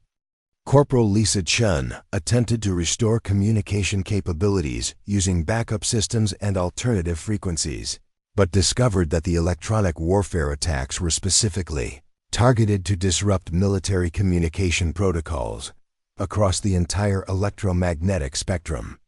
Chun's diagnostic equipment indicated that the jamming wasn't random interference but sophisticated electronic warfare that demonstrated professional military training and advanced technological capabilities.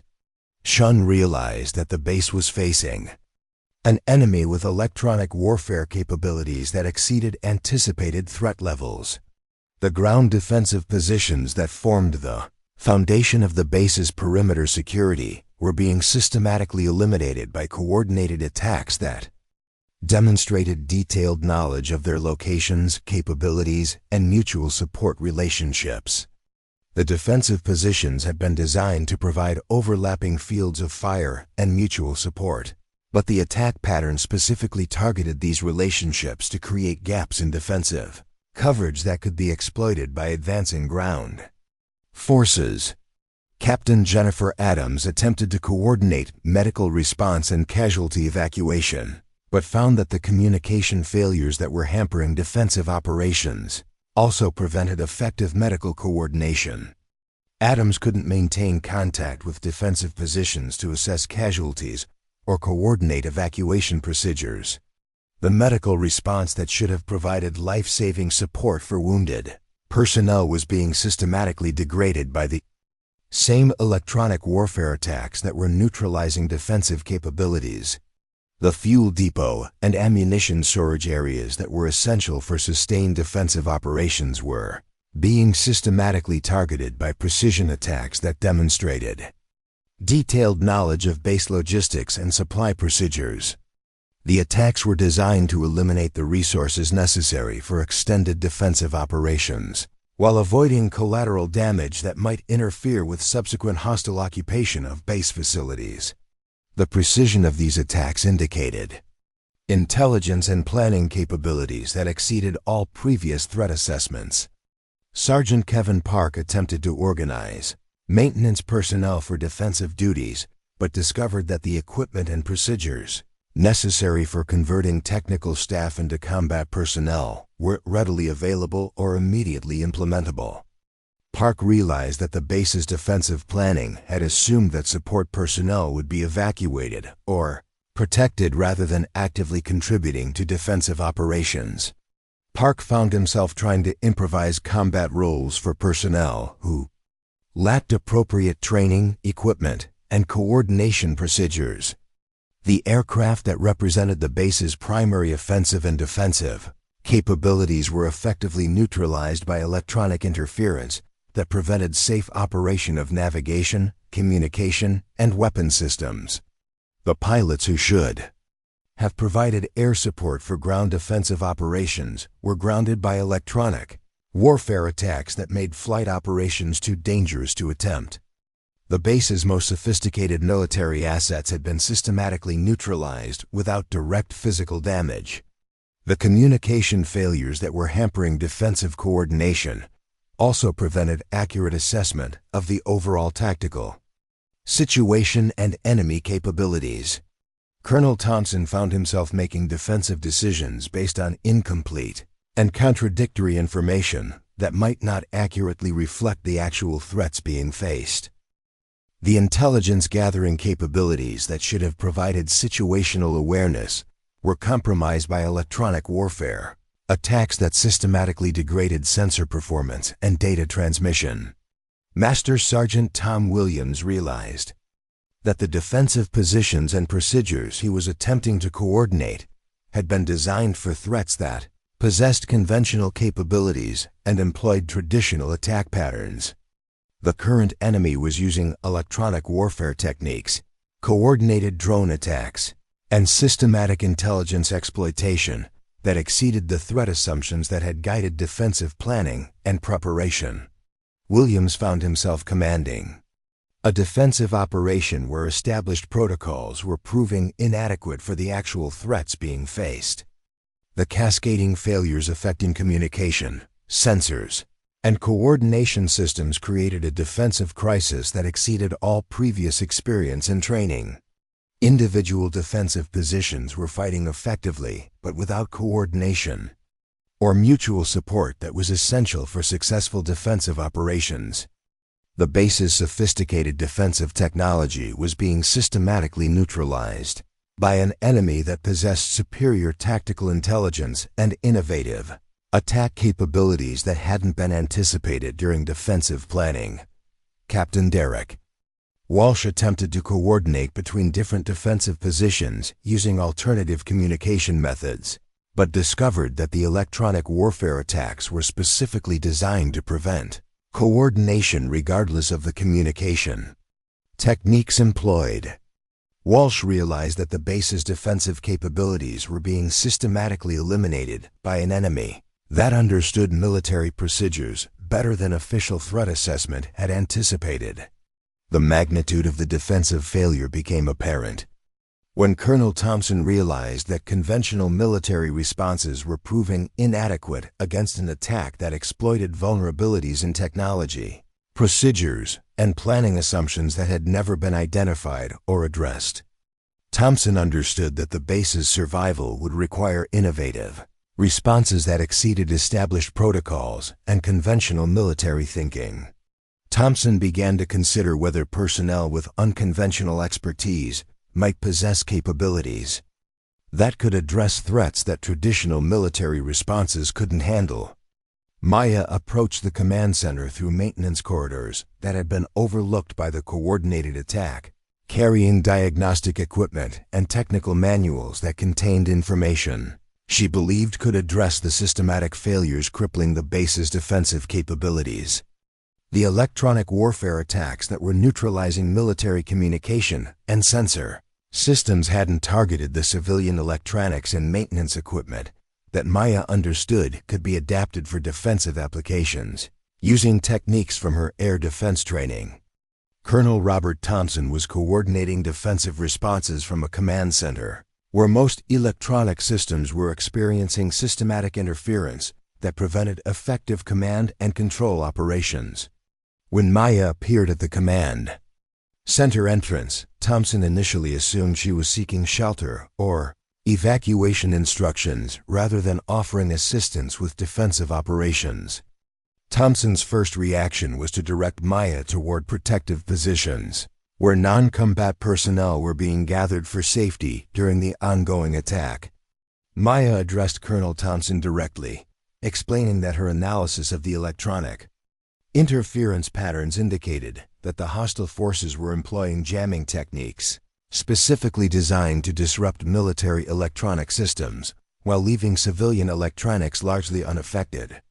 Maya offered to demonstrate how maintenance diagnostic equipment could be adapted to provide communication capabilities that would bypass the electronic warfare attacks currently crippling military systems. Maya's technical explanation was detailed and confident, reflecting expertise that exceeded what Thompson expected from maintenance personnel. Captain Derek Walsh, who was present in the command center attempting to coordinate aerial defensive responses, initially dismissed Maya's offer as inappropriate involvement by unqualified personnel during a military crisis. Walsh reminded Maya that defensive operations required specific training and authorization that maintenance technicians didn't possess. Walsh suggested that Maya should follow evacuation procedures rather than attempting to contribute to defensive operations that were clearly outside her area of responsibility and expertise.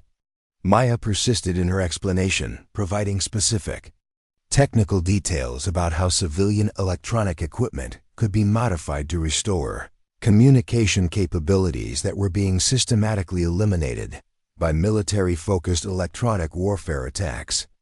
Maya described her air defense training and experience with electronic warfare countermeasures, emphasizing that her previous assignment had involved exactly the type of improvised defensive responses that current circumstances required. Maya's technical knowledge and confident presentation began to overcome initial skepticism about her qualifications. Master Sergeant Tom Williams, who had experienced repeated failures of conventional defensive responses, began to listen more carefully to Maya's technical explanations and proposals for alternative defensive approaches. Williams recognized that established protocols were proving inadequate and that the base's survival might require innovative solutions that exceeded conventional military procedures. Williams asked Maya to provide more specific information about her proposed technical solutions and their potential effectiveness against the current electronic warfare attacks.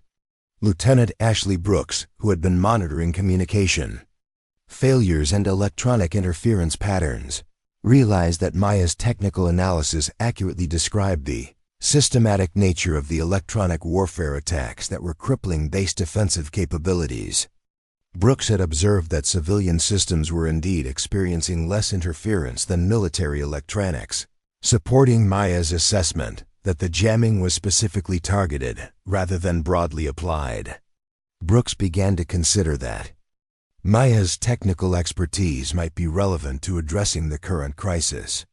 Corporal Lisa Chun, who was present in the command center attempting to restore communication capabilities, recognized that Maya's proposed solutions addressed specific technical challenges that conventional military procedures couldn't solve. Chun had observed Maya's exceptional diagnostic abilities during routine maintenance operations and understood that her technical expertise was significantly more advanced than her official classification suggested. Chun supported Maya's offer to assist with electronic warfare countermeasures. Maya demonstrated her proposed solutions by quickly modifying a maintenance diagnostic computer to establish communication contact with isolated defensive positions that had been cut off by electronic warfare attacks. Using techniques from her air defense training, Maya bypassed the frequencies and protocols being targeted by hostile jamming while establishing alternative communication networks using equipment that the attackers hadn't anticipated or prepared to counter. Maya's improvised communication system provided the first reliable contact with perimeter defensive positions since the attack began. Colonel Thompson observed Maya's technical demonstration with growing recognition that her capabilities exceeded all previous assessments and that her expertise might be exactly what the base needed to address threats that conventional responses couldn't handle.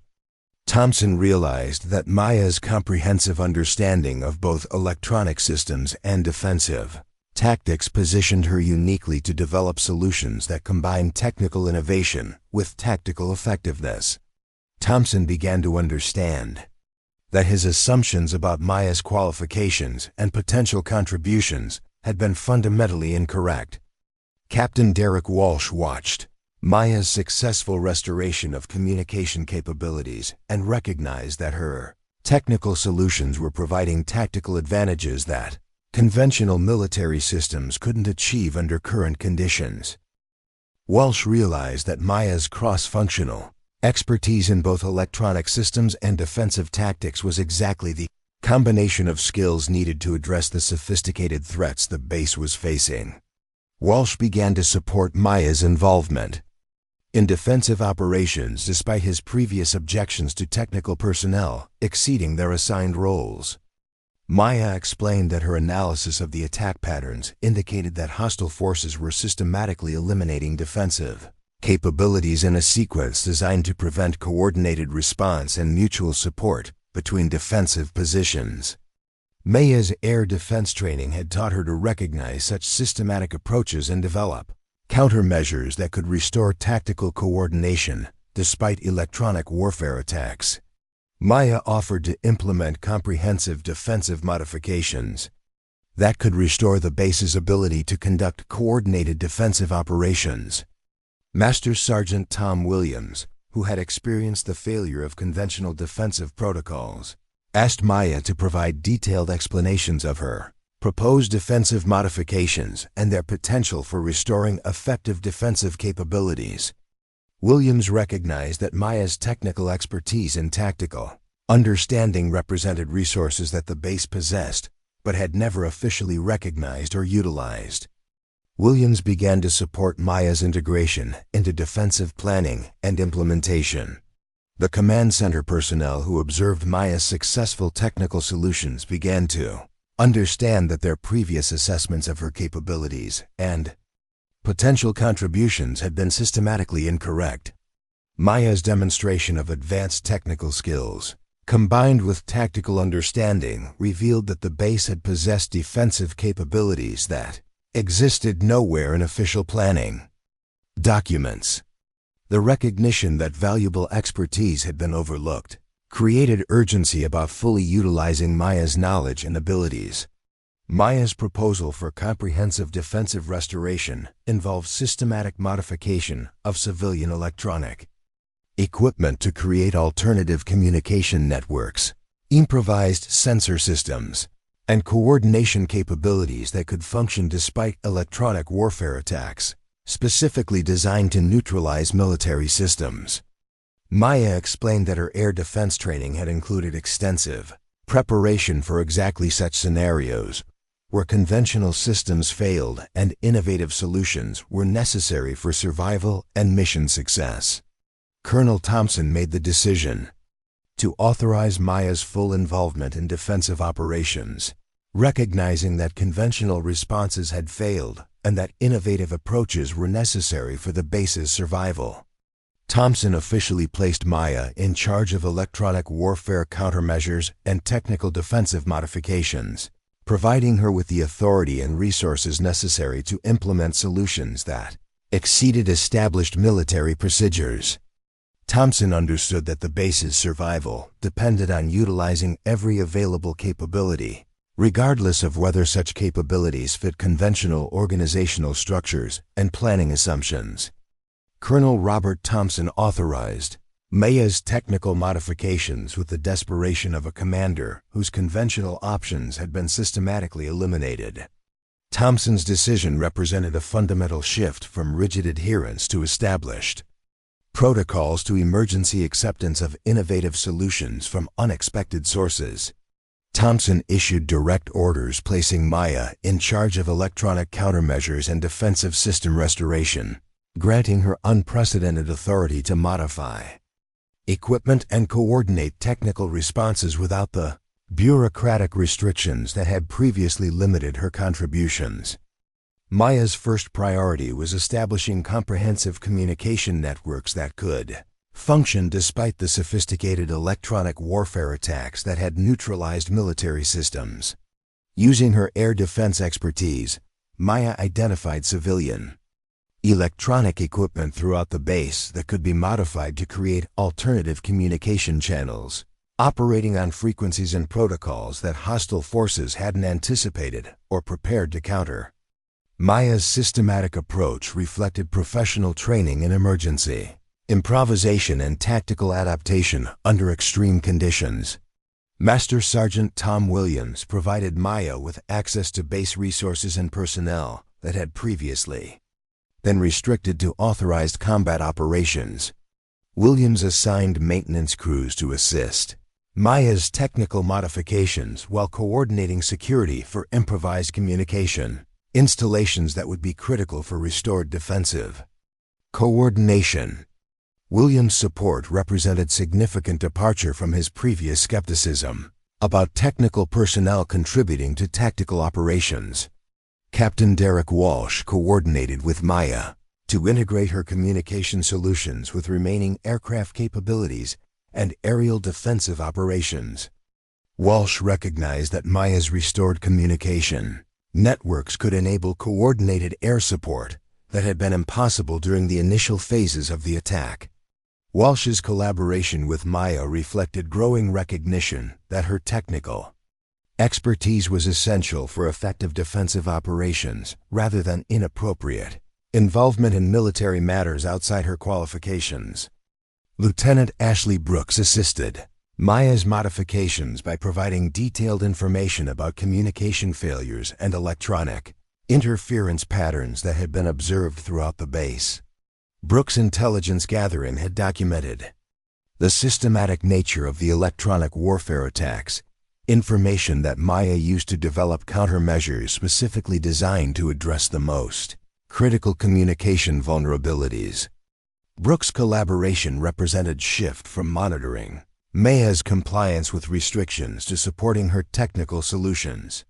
Corporal Lisa Chun worked directly with Maya to implement communication system modifications that combined Maya's air defense expertise with Chun's detailed knowledge of base electronic infrastructure. Chun provided access to communication equipment and technical documentation that enabled Maya to develop comprehensive solutions addressing multiple types of electronic warfare attacks simultaneously. Chun's support reflected recognition that Maya's capabilities exceeded conventional technical training and included specialized expertise relevant to current threats. Maya's systematic approach to communication restoration involved creating redundant networks using diverse electronic systems that operated independently but could coordinate when necessary. Maya established primary communication networks using modified maintenance diagnostic equipment, backup systems using adapted administrative computers, and emergency protocols using civilian electronic devices that hostile forces couldn't effectively target. Maya's comprehensive approach reflected tactical thinking that emphasized reliability and adaptability rather than dependence on single technological solutions. The technical modifications Maya implemented were based on electronic warfare countermeasure techniques she had learned during air defense training, adapted for equipment and circumstances that hadn't been anticipated during her original instruction. Maya's ability to apply theoretical knowledge to practical problems under extreme pressure demonstrated the value of comprehensive training that emphasized understanding principles rather than memorizing procedures. Maya's solutions worked because they addressed fundamental technical challenges rather than simply following established protocols. Maya's communication networks enabled Colonel Thompson to re-establish contact with isolated defensive positions and coordinate tactical responses that had been impossible during the initial electronic warfare attacks. Thompson realized that Maya's technical solutions were providing tactical advantages that conventional military systems couldn't achieve under current conditions. Thompson began to understand that Maya's expertise represented defensive capabilities that the base had possessed but never recognized or utilized effectively. Captain Jennifer Adams coordinated medical response operations using Maya's restored communication networks to maintain contact with casualty collection points and coordinate evacuation procedures that had been disrupted by electronic warfare attacks. Adams discovered that Maya's alternative communication systems were more reliable than the military networks that had been specifically targeted by hostile jamming. Adams began to appreciate that Maya's technical solutions were enhancing all base operations rather than simply addressing defensive requirements. Maya's next priority was restoring sensor capabilities that could provide situational awareness and tactical intelligence despite electronic countermeasures that had neutralized conventional reconnaissance systems. Maya modified aircraft maintenance diagnostic equipment to create improvised radar systems that operated on frequencies and used detection principles that hostile forces hadn't anticipated. Maya's sensor networks provided information about enemy positions and movements that wasn't available through conventional intelligence gathering methods. Sergeant Kevin Park coordinated maintenance personnel to assist Maya's sensor installations while ensuring that improvised systems didn't interfere with essential aircraft maintenance operations that were critical for restored air support capabilities. Park provided technical assistance and resource coordination that enabled Maya to implement comprehensive solutions addressing multiple defensive requirements simultaneously. Park's support reflected growing recognition that Maya's expertise was essential for base survival rather than inappropriate involvement in unauthorized activities. Maya's sensor modifications combined multiple detection principles to create comprehensive situational awareness despite electronic warfare attacks designed to blind conventional reconnaissance systems. Maya integrated motion detection, electromagnetic signature analysis, and acoustic monitoring to provide tactical intelligence that was resistant to jamming and deception measures. Maya's comprehensive approach reflected tactical thinking that emphasized redundancy and verification rather than dependence on single intelligence sources. The improvised sensor networks Maya established provided Colonel Thompson with tactical intelligence that enabled coordinated defensive responses for the first time since the attack began.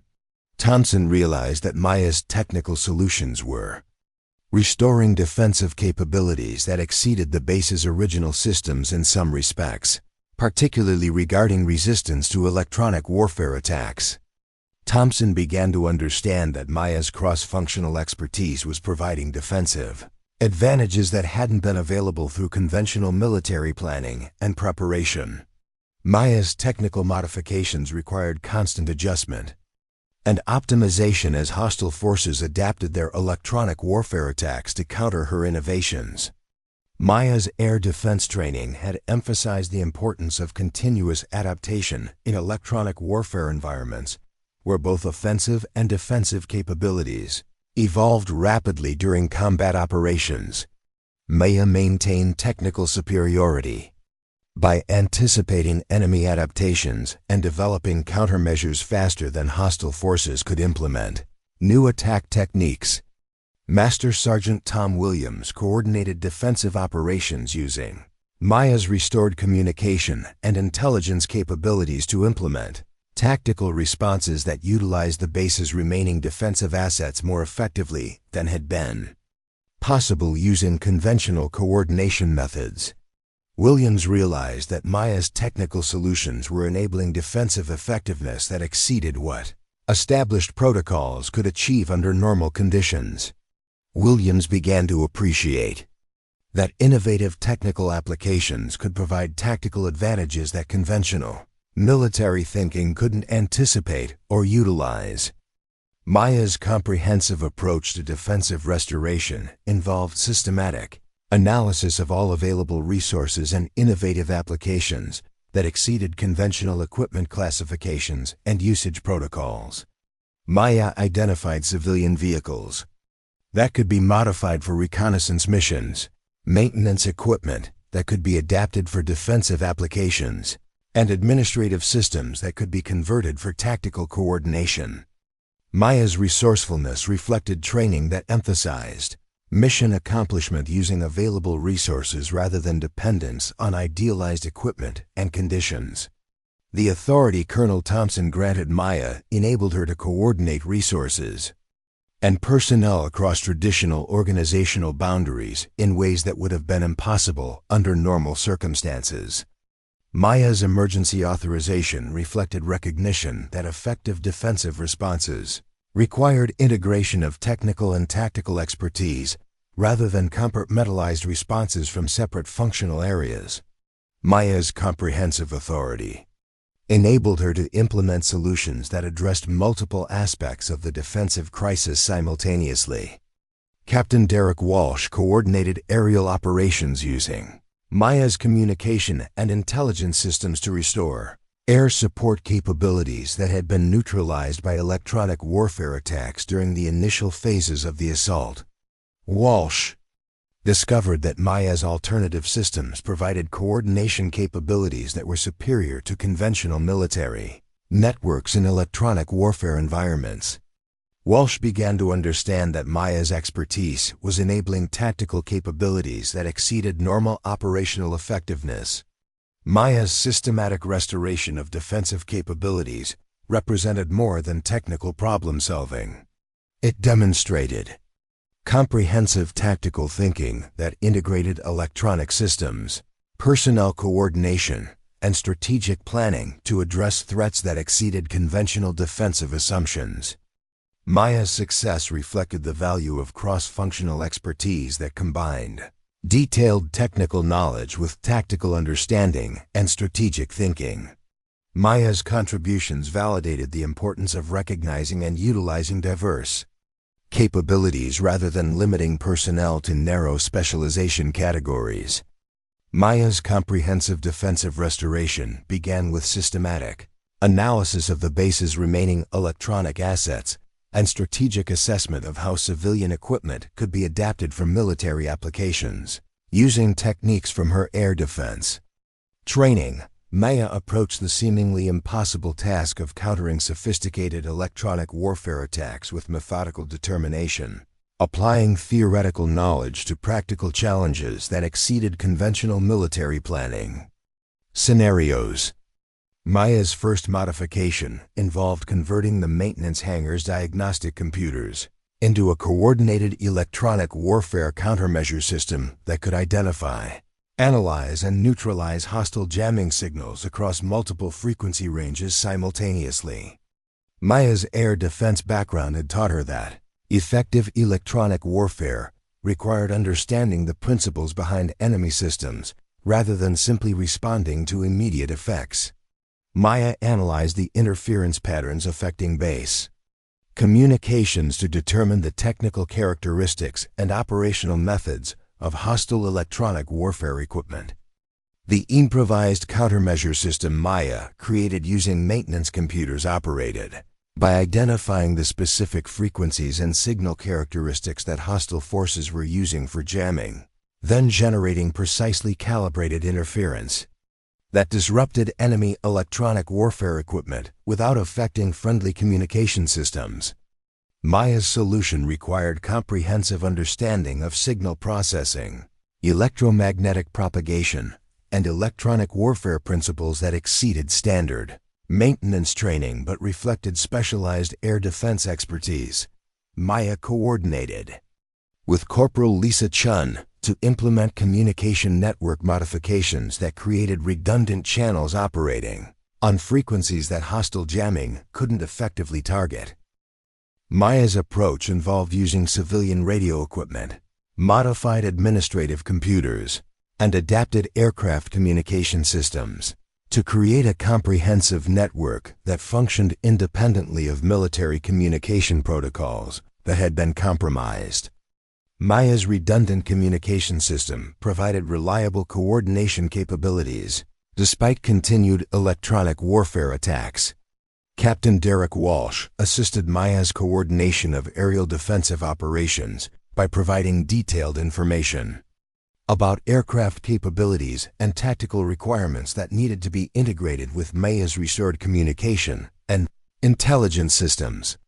Walsh recognized that Maya's technical solutions were enabling tactical coordination that had been impossible using conventional systems under electronic warfare conditions. Walsh's collaboration reflected growing appreciation for Maya's expertise and its tactical applications. Maya's next challenge involved restoring radar capabilities that could provide tactical intelligence despite electronic countermeasures designed to blind conventional reconnaissance systems. Maya modified aircraft maintenance diagnostic equipment to create improvised radar systems that operated using detection principles and frequency ranges that hostile forces hadn't anticipated or prepared to counter. Maya's radar modifications combined multiple detection techniques to provide comprehensive situational awareness despite sophisticated enemy countermeasures.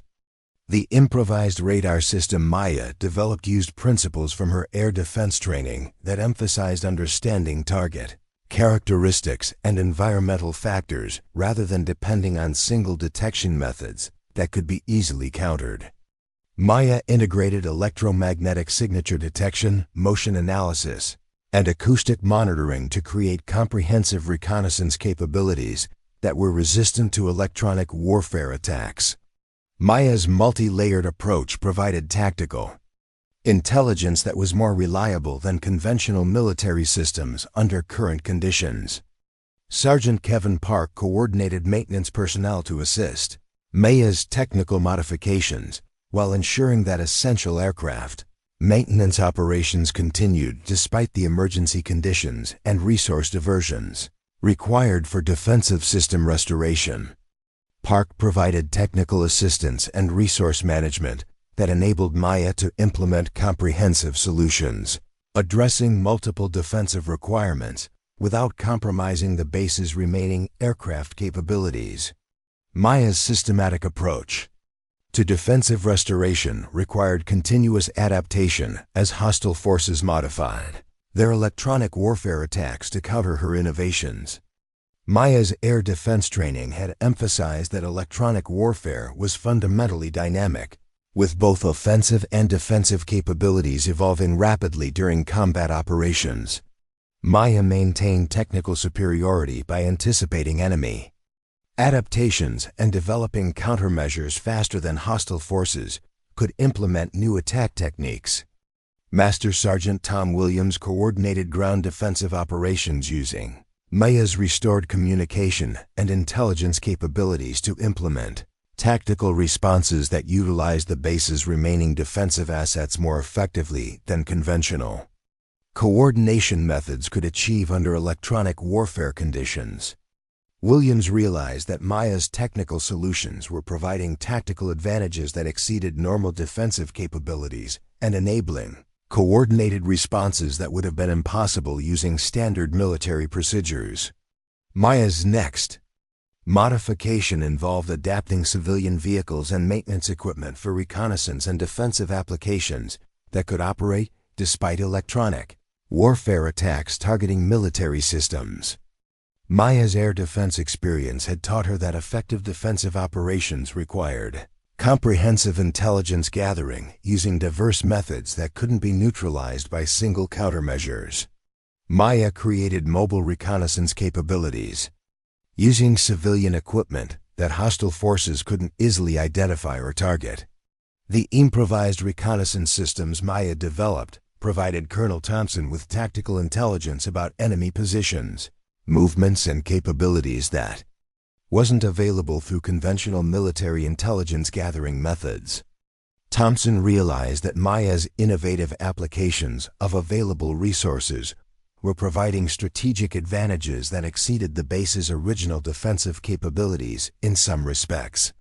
Thompson began to understand that Maya's expertise represented defensive potential that had existed but remained unrecognized and unutilized. Maya's comprehensive defensive restoration involved more than technical modifications. It required tactical coordination that integrated electronic systems, personnel management, and strategic planning to address threats that exceeded conventional defensive assumptions and planning scenarios. Maya's approach reflected training that emphasized mission accomplishment using available resources rather than dependence on idealized equipment and optimal conditions. Lieutenant Ashley Brooks coordinated intelligence analysis using Maya's restored sensor networks to provide tactical assessment and threat evaluation that enabled informed defensive planning despite the systematic intelligence failures that had characterized the initial phases of the attack. Brooks discovered that Maya's alternative intelligence gathering methods were providing more accurate and timely information than conventional military intelligence systems that had been compromised by electronic warfare attacks. Maya's technical solutions required unprecedented coordination between different functional areas and personnel categories that had traditionally operated independently under normal circumstances. Maya's emergency authority enabled her to integrate maintenance capabilities, communication resources, and tactical coordination in ways that maximized defensive effectiveness using available assets. Maya's comprehensive approach demonstrated the value of cross-functional expertise and innovative resource utilization. Captain Jennifer Adams coordinated medical operations using Maya's communication networks to maintain contact with casualty collection points and coordinate evacuation procedures that had been disrupted by electronic warfare attacks during the initial phases of the assault. Adams realized that Maya's alternative systems were more reliable than conventional military networks under electronic warfare conditions and were enabling medical response effectiveness that exceeded normal operational capabilities. Maya's defensive modifications represented systematic application of air defense principles to circumstances and equipment that hadn't been anticipated during her original training, demonstrating the value of comprehensive education that emphasized understanding fundamental concepts rather than memorizing specific procedures. Maya's ability to adapt theoretical knowledge to practical challenges under extreme pressure validated the importance of thorough preparation and innovative thinking. The technical challenges Maya addressed required solutions that combined electronic engineering, tactical coordination, and strategic planning in ways that exceeded conventional military specialization boundaries. Maya's success reflected comprehensive expertise that integrated multiple knowledge areas rather than narrow technical focus that would have been inadequate for addressing complex, multifaceted threats that required innovative responses rather than established procedures. Maya's systematic restoration of defensive capabilities enabled Colonel Thompson to coordinate tactical responses that utilized all available base resources more effectively than conventional organization and procedures could achieve under normal circumstances. Thompson realized that Maya's expertise was providing defensive advantages that hadn't been available through established military planning, and that her contributions were essential for base survival rather than supplementary technical assistance.